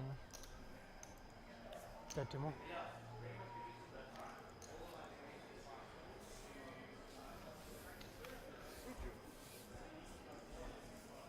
And Cam gives Gio a walk. Turns out to be a good decision because ace-9 in the big blind for Gio. He would definitely have gone to war with that hand.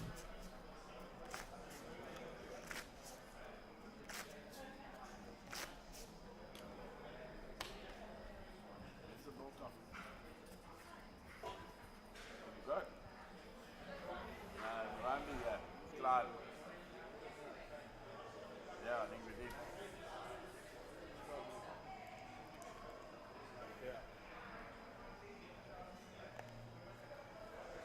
Cam with an easy fold on the button. Gio with a very playable hand here in the small blind. At 125, 65.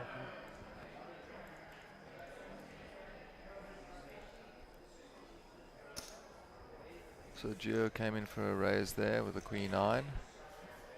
And Kevin called the raise with King 8 offsuit. Check of it. Bit of an action flop here. We have an up and down straight draw for Kevin and a pair Check of it. and an up and down straight draw for Gio. 115. I think there's a good chance Kevin calls here, which he does. Check of it. River makes a straight for Kevin. Makes 2 pair for Gio. This might look like an easy fold for Gio because of the 4 to the straight here. 315, sorry. But heads up, 315. 2 pair in the spot is actually a fairly decent hand. It will really come down to whether he thinks Kevin will ever be making a play here with some kind of misdraw, missed diamonds maybe.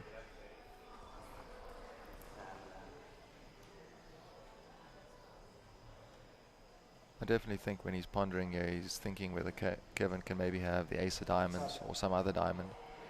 The one big problem is the king of diamonds also makes a straight. Then there's the lower end of the straight, so I think he might end up getting away from the sand.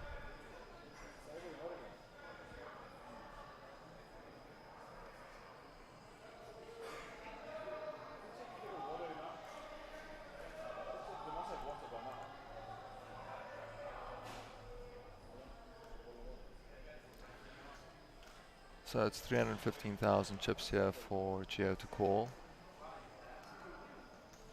It's a fairly significant size bet at this stage of the game.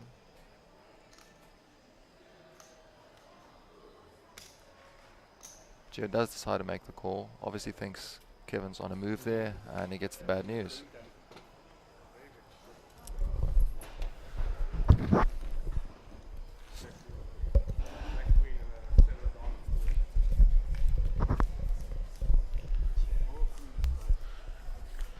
Right, so I'm back with you, Eugene.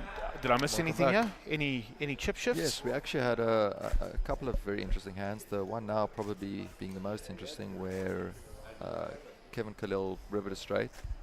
There was a 3 flush on the board, and the board was paired. Gio made top 2 pair on the river, and he ended up calling Kevin's bet, which was a 315,000 chip bet. So he's moved up, I think, into second place now. Oh wow, so let's put Cam at the back, and Gio's obviously done a little chunk of his, because it looks like he's got 4.2 and hit about 5.5, so Gio's gone a little backwards. 125. Yeah, funny enough, we've now seen a couple of moves from Kevin, and clearly he's showing his experience. I know he's actually quite famous for being someone who can play 24-hour sessions. These players have been playing for an immense long time. He's looking quite fit, Eugene, old Kev. Well, he's certainly poker fit, right? Absolutely. Definitely poker fit. Yeah. 3 players. Kev's a great guy. This is a wonderful spot here. All 3 players to the Check flop. Wow, what a great flop for Kevin. Check of it. Check of it. What a All great right. flop for Kevin. He's in front with ace 2 and nothing with a flush draw. Check of it. Still in front. This will be interesting. I don't think Kev will lay this down too easily. I mean, Gio's certainly going to have a stab if it gets to him. Cam or Gio will have a stab at this, there's no doubt. Well, they all have really good hands, 3-handed, but on this flop, Kevin's the only one who really has much to go with. He I locks feel the hand up somebody- with an ace on the yeah, river. Somebody. Oh, he's going to come up betting they're both going to fold. I can't see anybody making a play at him here. 205. I think Kevin should probably have checked that. He doesn't actually have a very strong ace here, and I would have Probably let it check up call, to right? leave it up to Gio to do the betting or to take a bluff at it. Yeah, absolutely. Probably a check call. Yeah, I was expecting something like that. Yeah, Gio's coming to have a little stab over the top. Raise. This is also the problem with Kevin's bet because his kicker doesn't play, and so if Nice. Gio has anything here, he 4-10. pretty much has him beat. So it's going to be another decision of is Gio bluffing or not. I don't think Kevin's going to lay this down. I know Kev too well. Kev can't. Kevin won't be putting this down.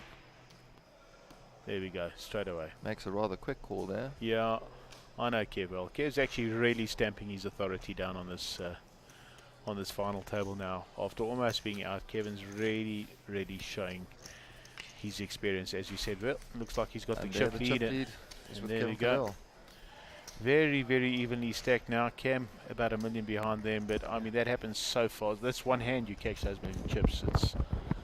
It's so easy. So Gene, while they spin these cards up and get them ready, they're changing the dealer as well. We were talking about bets and sizing and what have you, and I wanted to ask you about a few things. You know, when I started playing poker, the opening bet, and I'm going back 10, 12 years ago, was 3 and 4x. That was I the remember standard. those days. And Sometimes even bigger than that. to be yeah, honest. absolutely. And as the game evolved and the young players came in and the guys with a little bit of mathematical background, these bets really came down a lot. And Daniel Negreanu being one of them made bets like 2.5, 2.2, and the game kind of evolved around that. And a lot of players were playing that. And if you were going to 3-bet, you know, the 3-bet was still again 2.2, sometimes even 1.6. It was quite tight. You know, a lot of the Swedish players that were strong and aggressive were making these really min bets and keeping control of the pot. But I see, and I've experienced this, that a lot of the pros now, when they're 3-betting, they're coming back at 4x. So although the players open might have made it 2 or 3x somewhere in that region, the re-raise, the 3-bet is coming in quite heavily. Well, I can tell you that, I mean, there's definitely no one correct style to play poker. There are many different strategies, and many different pros have different ideas of how to play the game.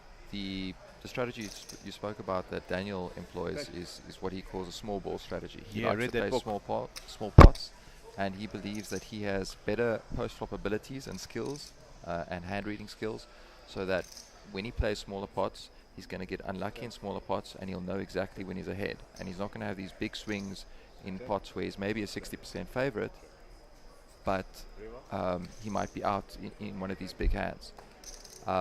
Recently, some of this has changed a bit. As you've noted, I think you went to Europe recently, and you might have seen that a lot of people make these very big 3-bets now. This has come because there was a new strategy which was evolving with these smaller 3-bets that everyone was calling them. People were never, ever, ever, ever folding to these 3-bets. And it became quite frustrating because you basically always had to win the hand somehow. You had to hit a flop, or you had to make 3-barrel bluffs. Whereas when you do make the bigger sizing, you just get more folds. I happened to play in a really nice event at the World Series of Poker in Europe in Rosendorf, and the buy-in was 2,200 euros, which is a very fair chunk of change in South African rands. And I found myself seated at the same table as Sean Deeb. Now, I didn't really know who Sean Deeb was, because I don't, He's definitely one of the best tournament players in the world. Absolutely. Unfortunately, quite busy, and as much as I love poker and involved in poker, we find ourselves doing a lot of the logistical work and not enough time to watch videos like you. But barring that, I find Sean 3-betting me with these massive sizes, and it was very, very difficult to contain. It really, you need to have a hand if you want to play with him. Yes, I mean, one thing I can tell you about a player as good as Sean is he will definitely adapt his style according to a player.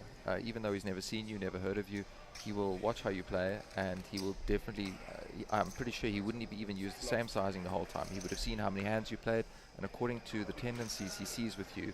No, he jumped on me as I walked in there. He looked at me like I was a big fat target, and he just started shooting his bullets at me. He's not a small guy himself. No, he's a healthy sized fella. Anyway, just so that you know, I kept it quite real. I'm fairly aggressive myself, and I let him do that twice, and the third time I just stuck them all in the middle, and I said to him, that's the end of that. And he just folded his hand, and 2 hands later he was back in the same trick with me. He didn't care what I had to say to him, and I was fortunately moved a few hands later, and because it was quite treacherous. The man is very, very, very good. Yes, he's definitely not someone you want to have on your left.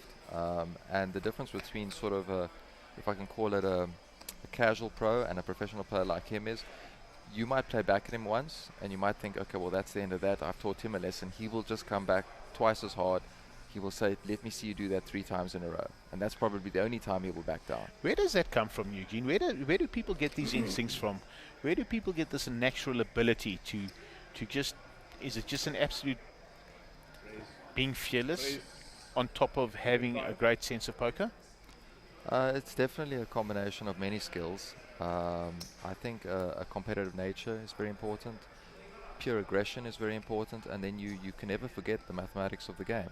This is essentially a mathematical and statistical game, and you always need to take that into account as your baseline. We've got quite an interesting pot here, Eugene. We've got all 3 of them in the pot. And Kev's got Jack-8 of diamonds. Cam's got Queen-3 of spades. And Gio's in the front right now with a baby set of 4s in the hole. Baby yeah, pair it's of actually 4s, yeah. very hard for him to know he's good here, or to bet Good his turn hand. for Cam, this. And on this board with Cam's hand, there's actually more likelihood that he wins this pot here if he takes a stab at it. Good turn for Cam, although Kev's hit top pair. It's a King 7-8 flop. Kev does have an 8, so I don't think Kev's going to lay down too easily, yeah? I think Kev will definitely see the turn. Kev might stick around for 1 bet, but I think the important thing there's here, 1 bet to come. The turn's out on the card. Kev has to decide what he does, yeah? I think Cam has to have in his mind that he's going to fire 2 barrels here, because it's quite likely, after checking twice, that Cam has something like bottom pair or middle pair. Well, if Kev puts him on a flush draw and he makes this call, then look at Kev sizing up Cam's stack.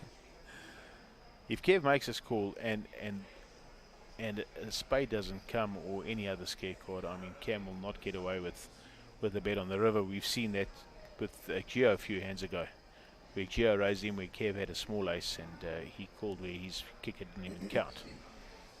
Well, I could see him talking here. I could see there he he's had throwing his hand. a He motion stopped about it. him that he was going to fold.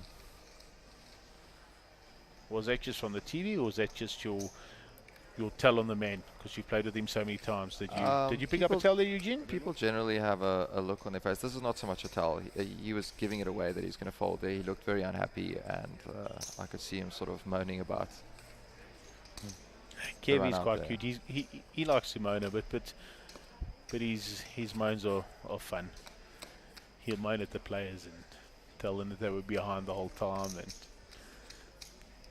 yeah, 300. It's been quite interesting. I've actually been very impressed with Kevin Khalil's play here, and it's also been a great example of it's not all about the cards. He's been the most aggressive in many spots. He made one good play against Cam, and it's paying off.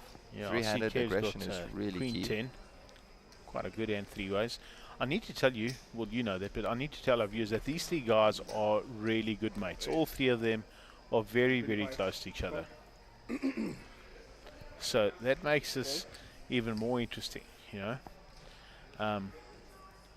Looks like the big blind. We have Lebanese aces, ace 4 suited. Are those Lebanese aces? I thought they were Jack 9, but you know. Ace 4, when you squeeze it, can sometimes look like 2 aces. There we go, So interesting. we have 2 very decent hands heads up. Wait. Gio takes the early lead here, and there's definitely no way he'll be folding on this flop. No, absolutely. I'm surprised he's checked. Well, Gio's going nowhere, yeah. Gio will be going nowhere, yeah. I don't know if he'll give Kev another free card. I think this might be the end of the hand. That's the right end of the there. hand, yeah. Gio will never give another free card there. I'm surprised Gio gave him a free card on the flop. Unless his strategy Gio might called have a been raise. to... No, he would normally be checking there to the razor. That's generally the standard play. Yeah, sort of. What do you think? If Kev put in a bet, do you think he's going to check raising there or just flat him off? I think he'll have either option there. I think with that hand, he'll probably check call. He's still got straight outs. He's got an ace as an overcard. I think there's no reason to inflate the pot with just. Would you a do pair that, of or fours. would you? Depends on the player. It's always hard to make a decision just with the cards.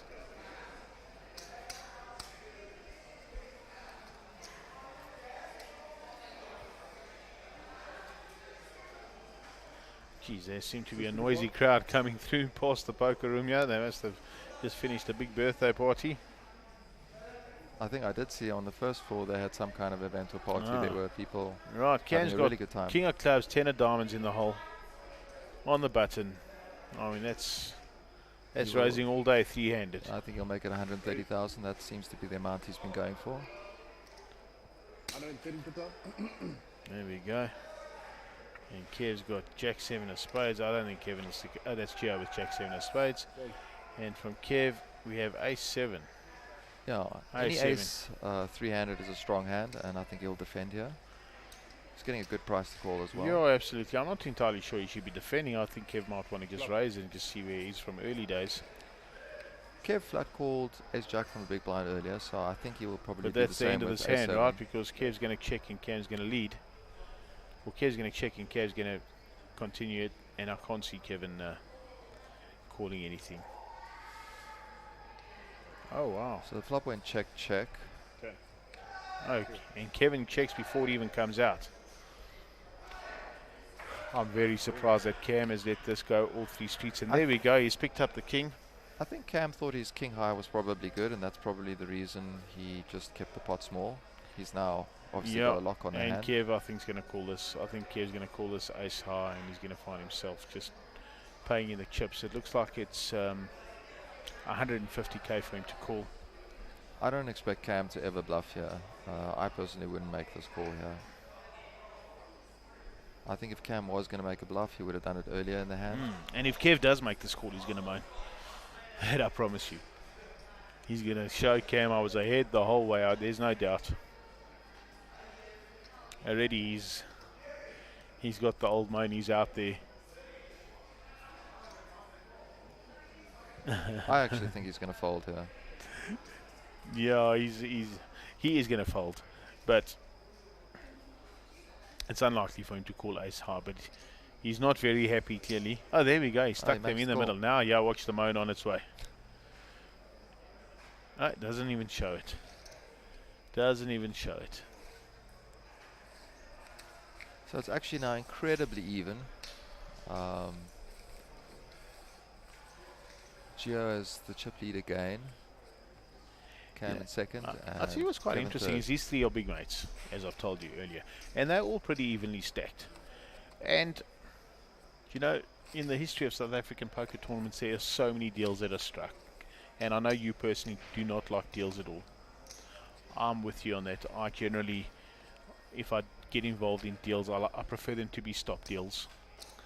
You know, calculate RCM value, stop and continue, because we don't like to open up doors for short stack people when they got a little bit of money and they just start throwing the chips in all willy-nilly and get lucky. I mean, it's obvious.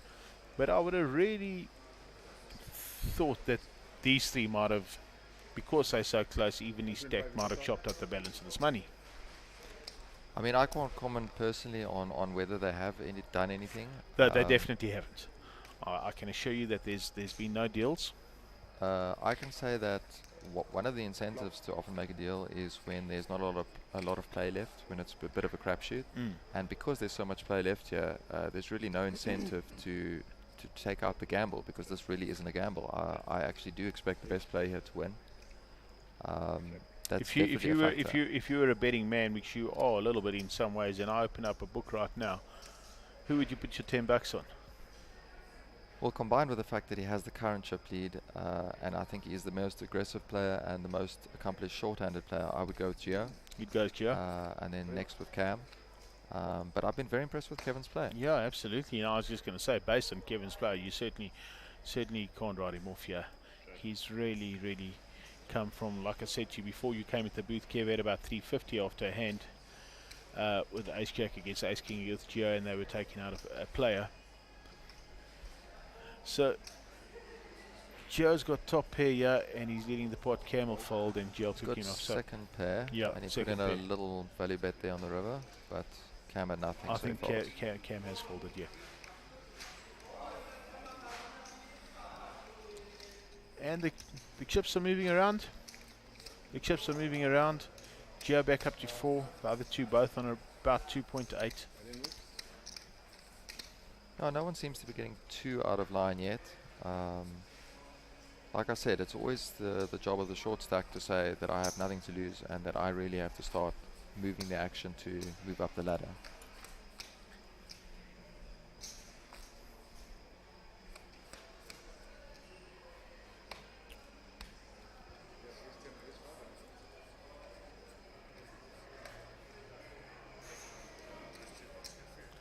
So Kev will be first to speak here on the button. You got a 6 of diamonds and a 9 of clubs. Kevin's been playing pretty tight. I think he's going to fold this hand. Yeah, that's the end of that hand. Cam will give us a nice little look here. 8-9. Kev definitely won't surrender this out the blind. Let's see what he does. Has he opened? Call here. Oh, he's opened up. Oh, Gio's a nice hand. Yeah, definitely defending with that from the back, but he's in a little bit of trouble. He's in a little bit of trouble. They both had the same range of cards that if anything hits, there'll be certainly some action. Ah, there we go. We have a real action flop here. Second pair. Absolutely. Second pair, top pair, and straight outs for both players. Yeah, it's going to be hard for anyone to get away here. So, and Cam has a redraw, the backdoor flush draw. It's Gio that has the backdoor flush draw. Oh, sorry, Gio has the backdoor flush draw. Yeah, he's got the clubs. So Cam's come out betting. Gio's just flattened it behind. There we go. Oh, disaster for Cam. Terrible, terrible turn for Cam.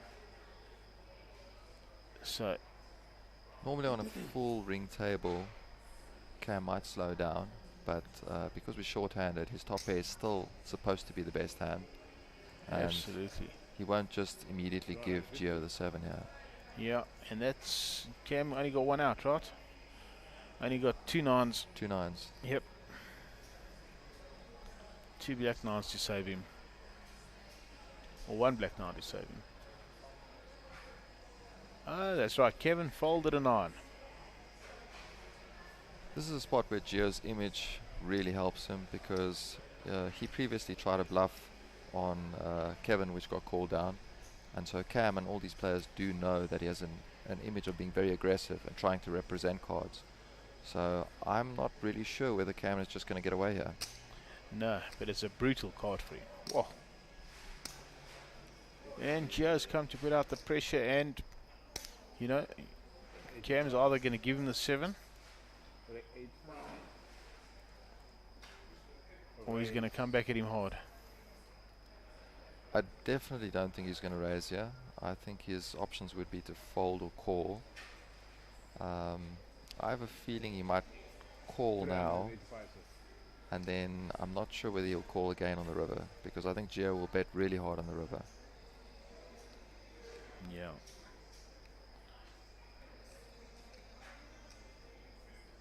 Right, so Cam's counting them out. He's definitely got that sick feeling in his stomach now. Did you really call the 7, and did you really hit this 2 out on me? Right, so maybe Cam's strategy now is, well, I'm going to let him bluff the river too. Right, Cam only got 1 card to come. That's again a That's a terrible dead. card for Cam. An Dead. overcard would have at least slowed the action down or scared him a little, like a king or a jack or something Yeah, like that. absolutely. This has brought a backdoor flush, which could scare Gio a little. I'm pretty sure it's not scaring Gio at this point in time. I think he's very comfortable with the hand. He knows he's ahead. I think he puts Cam probably on a 9. And he's going to sort of deliberate now how much value he can get on the river. Oh, wow. Gio just folded. It just checked the river. I think he was scared of the backdoor flush. It would have been interesting. Gio would have called Cam, but I mean, if Cam put in a high pressure bet there, oh, he would have tested Gio there. Well, Gio now has a commanding chip lead here, and I think he just wanted to solidify it and make sure that he doesn't give away any extra chips. Right, so Cam in the big blind. Sorry, Cam on the button.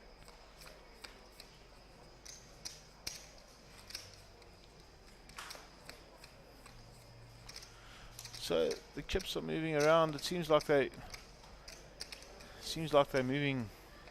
I think they must be gravitating towards Gio and Kevin Gio. actually. Cam seems to be one that's gone a bit backwards. Looks like he's down to 1.8. But as we said before, with 30 big blinds, it's really no reason for any of these guys to panic. They have so much play, and 1 double up changes everything. Very playable hand there in the small and he high. just completes, and Kev's got Jack 5 of spades behind, so Kev in the front for now. And Kev hits top pair. I think so middle Gio's pair got Queen 9 here for open-ended for straight open-ended straight, yeah. Gio's got Queen 9. I think it's Queen of Hearts and 9 of Diamonds.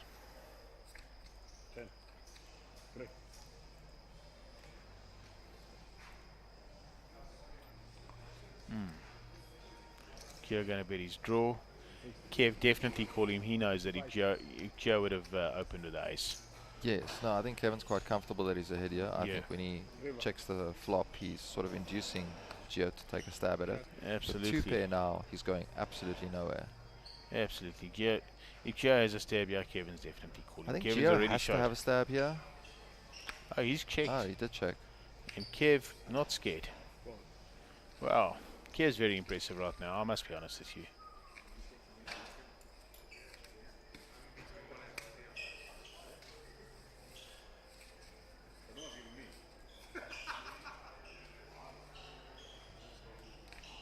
So the 3 places are now pretty well defined, with Gio having a commanding lead. Kevin quite firmly in second place, and Cam in third.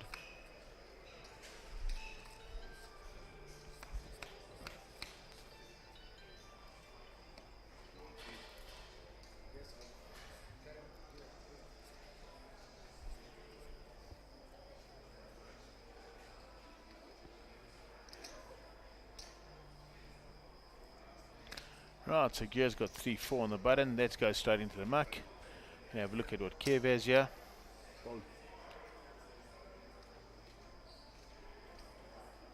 Kev also folded his hand a little bit quickly. Where is he showing his head? Oh, there we go. Kev will show us his hand now. 6-5.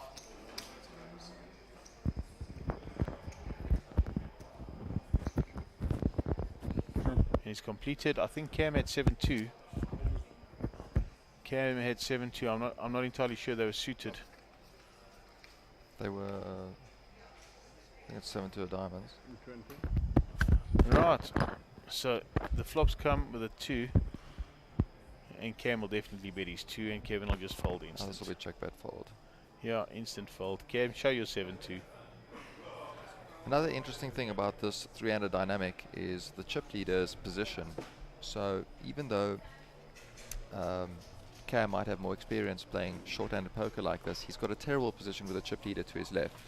You're always going to lose more chips to the aggressive strong players in that way. And Kevin, on the other hand, always has position on Geo. So he actually has a better position to maybe come into the second position, whereas Cam is really under the gun there. So Cam's a little bit sandwiched. Earlier it felt like Kev was a bit sandwiched when he was a bit short. Looks like the dealer wasn't hearing us. So Mark's gone out there to...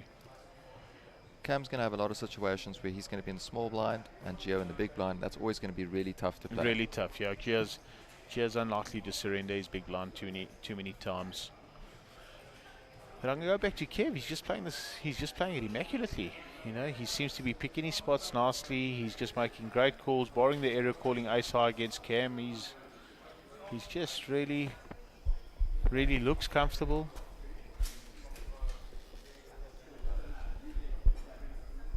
He really looks comfortable, and I think we've lost our dealer's comms.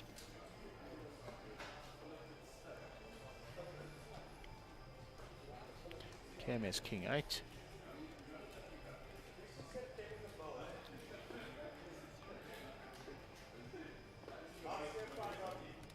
Isn't it great that at 1 a.m. in the morning there's still a few people on the rail watching this?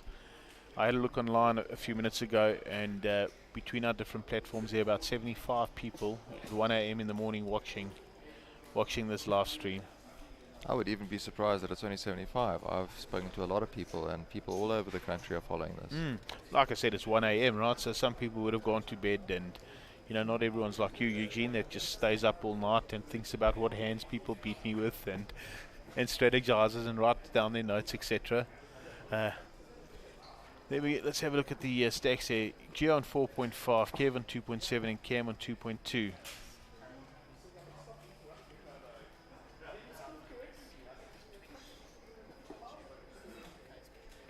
Oh wow! Awesome. And just by the way, we have viewers are able to watch us on the Hender Mob's landing page. Oh, I didn't even know that. Didn't you know that? Yeah, that's interesting. Well, while we commentate, I'll just show you. It's so cool that the Hender Mob, if you land on their landing page, their front page, you are able to watch. Oh, wow, that's amazing, because that draws from so many countries. It's sort of the go-to site to see tournament Absolutely. results. Just a bit of information about the Hender Mob. As you do know, that they have partnered up with the Monsterjam Poker Tour. They keep all our stats, keep all our records. They manage our player leaderboard, our player rankings, etc. And you and I are left here.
Yeah, good. Right, we've had a few. Gremlins in the studio. Yeah, we just had a few issues with the audio, but it seems like we're back on track. Sorry if you guys heard the horrible noise we heard in here. Fold. No, we all good. All good. 10. 7. Yeah, all good. Sorry if you missed a couple of hands. We were just trying to sort out a few things there, but both Check. River. both of the production team are back in studio, and you'll be able to see everything now. There's a big shadow cast across the screen. I don't know what that was. Oh, it's geo shadow. That's what it is from one of the lights. Right, so I'm not entirely, as you know, we didn't keep track of this hand because there was no one in studio, so I'm not entirely sure what's going on here. Maybe we could ask. Looks like a big bet from Geo on the river. I can see the 100,000 chips there. It looks like about 600 and something. Yeah. So this is a significant part. Cam's giving it some thought. Maybe. I did see an ace. And Maybe a they king can on the ask flop. our dealer to show both cards now that everyone's in studio. No, Cam's folded. Geo looks like he's taunting him there. Do you want to Yeah. see my cards or not? And he And gives him a Gio show. shows something. Gio shows sixes. I saw 7 and 8. I don't know if I saw 6. I think he might have flopped his head. I'm not entirely sure. I was more caught up in trying to just establish what was going on there. Right, looks like the players are taking a quick break. And we're off. There we go.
For the 80.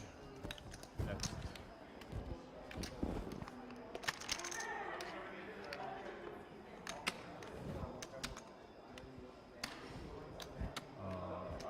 We can get it on. So. No, we're going to wait for more. Okay. He asked. Not for the pizza. No. Mark? Mark? I'll wait for you. And they need to switch on the time as well.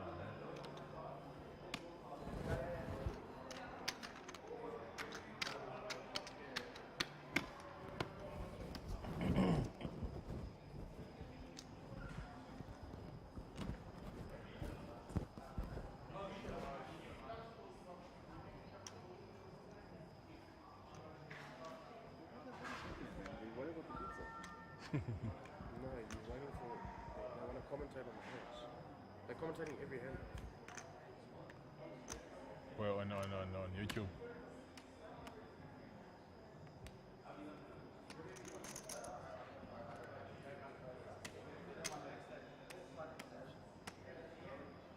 Yes.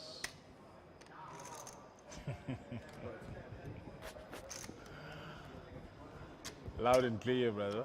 Oh, it's talking to him. No, Mark, can we play? Yeah, okay, let's go. Sam, clock. Let's go. okay.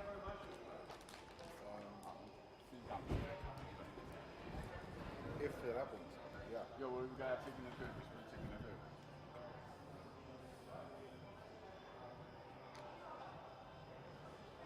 Are you ready to call? Just a suggestion, Oscar. I don't care. I'm just saying. You must just be clear what happens if you come first and third. Otherwise, you're going to have an argument later.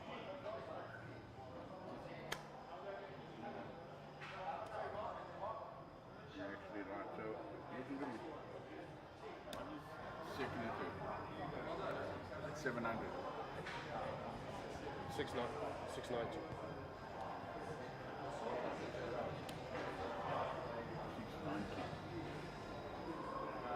So whatever happens, You should just save each other 50 grand.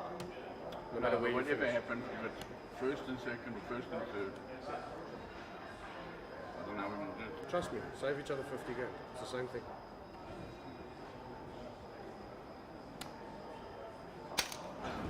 Race. 165. If they're ever, okay. So we're back with you. The players have come back from a break. Eugene will be back with us shortly. He's just gone to sort out his high roller paycheck, which was nice and chunky, about 812,000 rand. I know, I don't think so. 565. Kevin's opened the pot for 565. 565. How much is that? 20, 40? Yeah. Around. Cam's said folding 565, 8-9. Yeah. Gio actually opened 5. with ace-4, and Kevin defended Yeah. with, I'm not sure what Kevin defended with. We haven't seen his cards yet. But maybe we'll get the dealer to ask Kevin to show his cards. Here they come, ace-7. Very well played, Kevin. He is really playing very good on this final table. These three players know each other, and there I see Eugene's managed to sort out his chunky paycheck, and he's back with us. Eugene, I'll tell you, you just missed quite an interesting hand. The first hand, Gio opened from the button with ace-4 off. I think it was ace of heart, 4 of diamonds, and Kevin picked up ace-7 in the small blind and re-raised him, and Gio folded. Well, that's a good example of Kevin showing that aggression that he's been showing throughout. Yeah, playing very. And that's very definitely well. the way you have to go to win this thing. Eugene, I want to touch on a big few blind, things with you. Just something that came to mind when we were talking about you sorting out your paycheck. As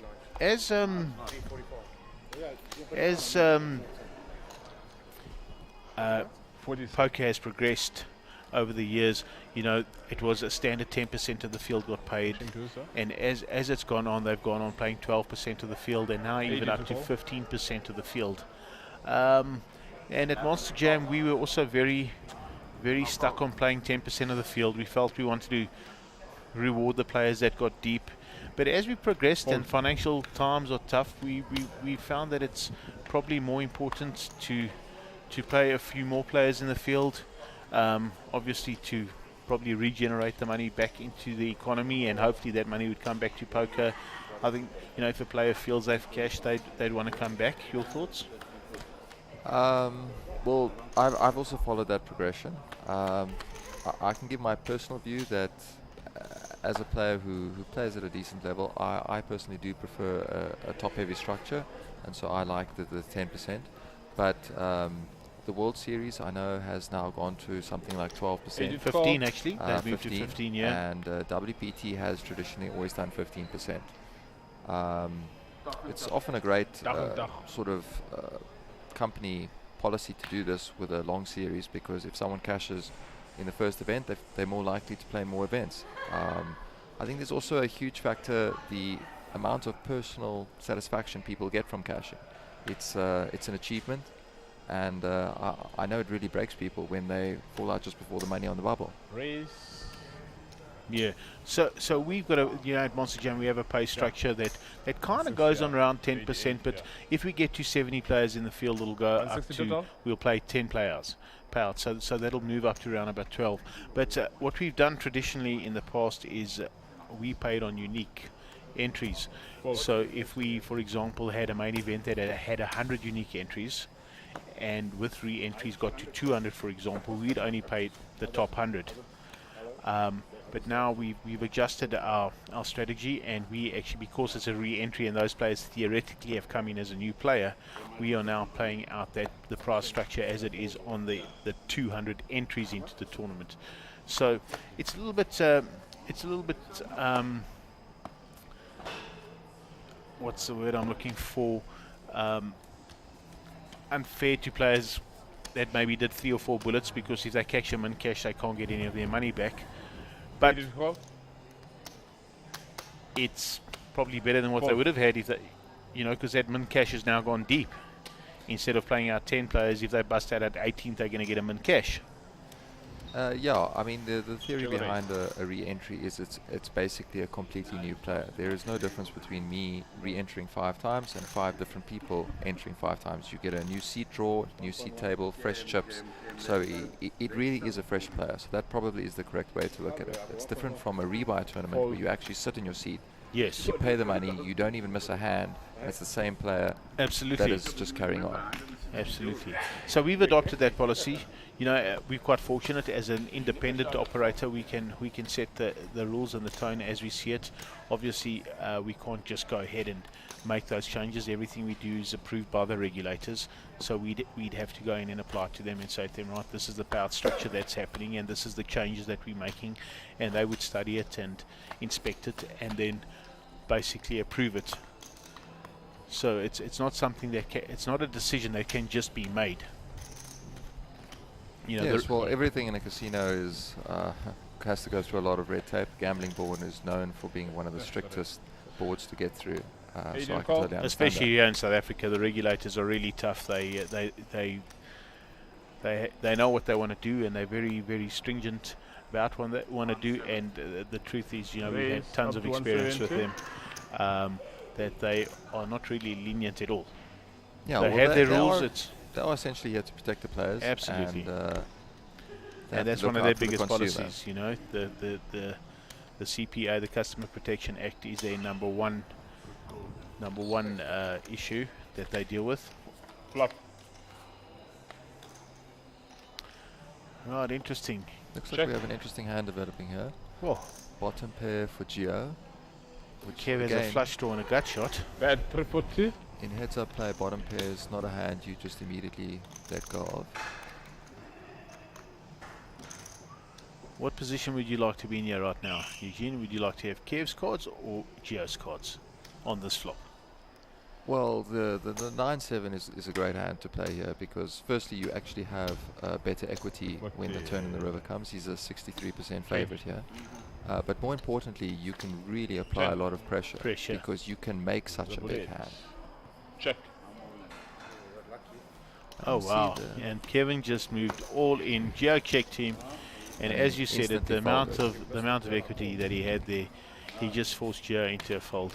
That's a great example of why the 9-7 hearts, even though it's only 9 high, is such a great hand, because you can go all in and get your opponent to fold. And even if he has a big hand and he calls, you have a lot of outs. Absolutely, to a hit ton and of win the outs hand to on the hit, river. right? Ton of outs to hit there. Kevin again just showing his strength, and you know, it looks a little bit like he's picking on Giovanni right now. He's picking on the aggressor at the moment. I mean, he's taken most of the chips from Gio. I can tell you that Gio would not take this lying down. I don't think this will affect him at all. But he's been abused. He will bounce back in the next hand. I have no doubt about it. 80 to call. Well, there we go. 3-handed, ace-7 of hearts for Cam. That's a very nice hand.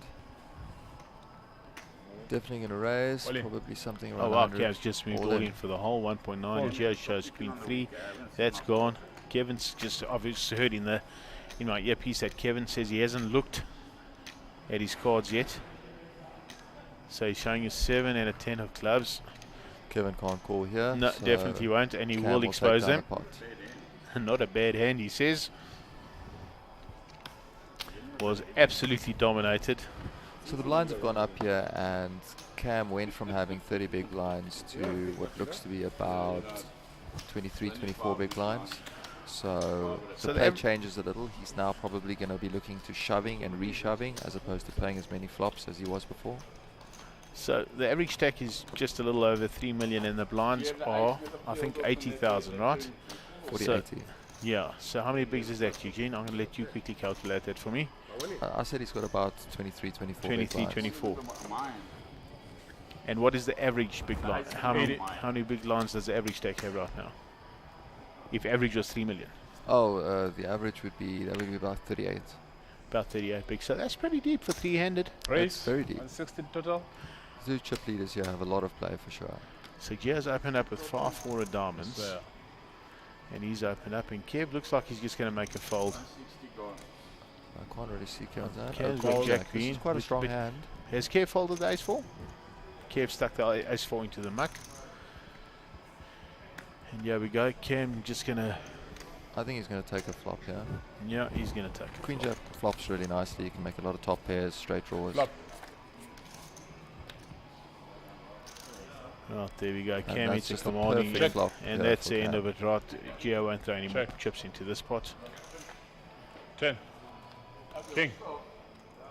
And that's locked it up. And that locks up the hand absolutely, completely. I wonder at Check. what stage Cam will take a shot at this. Given Gio's aggression, Cam might There we actually go. check this Gio's all reached the for some way. chips. And Cam's just going to smooth him out the back, there's no doubt. 80,000. So easy watching from you, knowing the people's cards and what they're going to do. I would think that Cam's going to smooth this off and just let Gio bluff the river. I think that's the way to go, and I think that's exactly what Cam should do here. A little bit of Hollywooding. There we Puts go. the chips in. Oh wow, he Oh, he raised went it. for a raise. Oh wow. Easy when we're in the back door, yeah, and we can see Fold. everything, you know. And the chips are still pretty even. With Cam taking that one, he is edged up closer to Kevin. Gio's still on the lead. 3.6, but I mean one hand and they're all evenly stacked. So it's really tight. Really tight. Eugene, how much poker would you find yourself watching a week, live poker? A few people have asked me that. I Big actually and don't small watch that blind. much. Oh, you live don't watch poker. live poker? You don't go I onto just, Poker I just Go don't and have the time to the do time. it. There's so much content out there. Maybe if I have a free minute here or there, I will watch some clips on YouTube. Oh, yeah. Blind. But there's Small just so much out there that you definitely can't watch it all. No, absolutely. Absolutely right. Kev 10-5 on the button, that'll get into the muck. I mean, Kev doesn't get frisky with. That's the one thing. Kev won't get frisky with any of those kind of hands. You know, whereas Cam and Gio, they will raise continuously with those hands, right? Cam has a very, very playable nice hand here in the small blind. in the small blind. They always look pretty when they're the same color and same suit, right? So Cam's got a few extra chips now, so I don't think he's in shove mode, so I think he's going to come in here for a raise.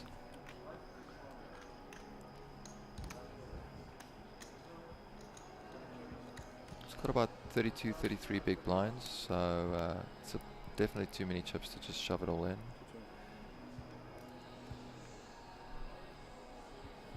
Raise up to 220. He's made it 220. Fold. Gio's made it 220, and Gio's folded, and that's the end of that. While they're shuffling the cards, Eugene, I'm just going to talk a little bit about our main sponsor, and that's Sun International. They provide us with these magnificent venues around the country. They are certainly the biggest casino group in sub-Sahara Africa, and they just have all these beautiful and magnificent resorts around South Africa. And you followed this tour this year, and you've been around to a lot of them. If there's any international audience out there listening to us, what would you say to encourage them to come down? Well, that's been one of the sort of revelations of the MJPT tour. The fact that it has taken poker to different locations in South Africa as opposed to just focusing around the hub of Johannesburg. Each of the venues, I think, has a little something different to offer. I actually, unfortunately, missed out on both Wild Coast and the Port Elizabeth Boardwalk Casino. But I can tell you from my experiences at the Boardwalk, it's one of the best locations in the country, and it's probably the one I'm saddest to have missed. Check. So I think the MJPT tour actually gives you a great opportunity to see a lot of the country, and it gives you sort of a bit of an excuse to get out. Absolutely, and access to all these great resorts, right? Yes, I mean they're fantastic. You can take your family there. I mean that's one of the themes of the Sun International Group, is that they're not just a gambling establishment. You actually have a lot of entertainment for the kids, for the wife, for the family. Yeah, Eugene, and I do remember at one of our stops at Sun City a few years ago, you did some nice foreign relationship building for us. You made sure that they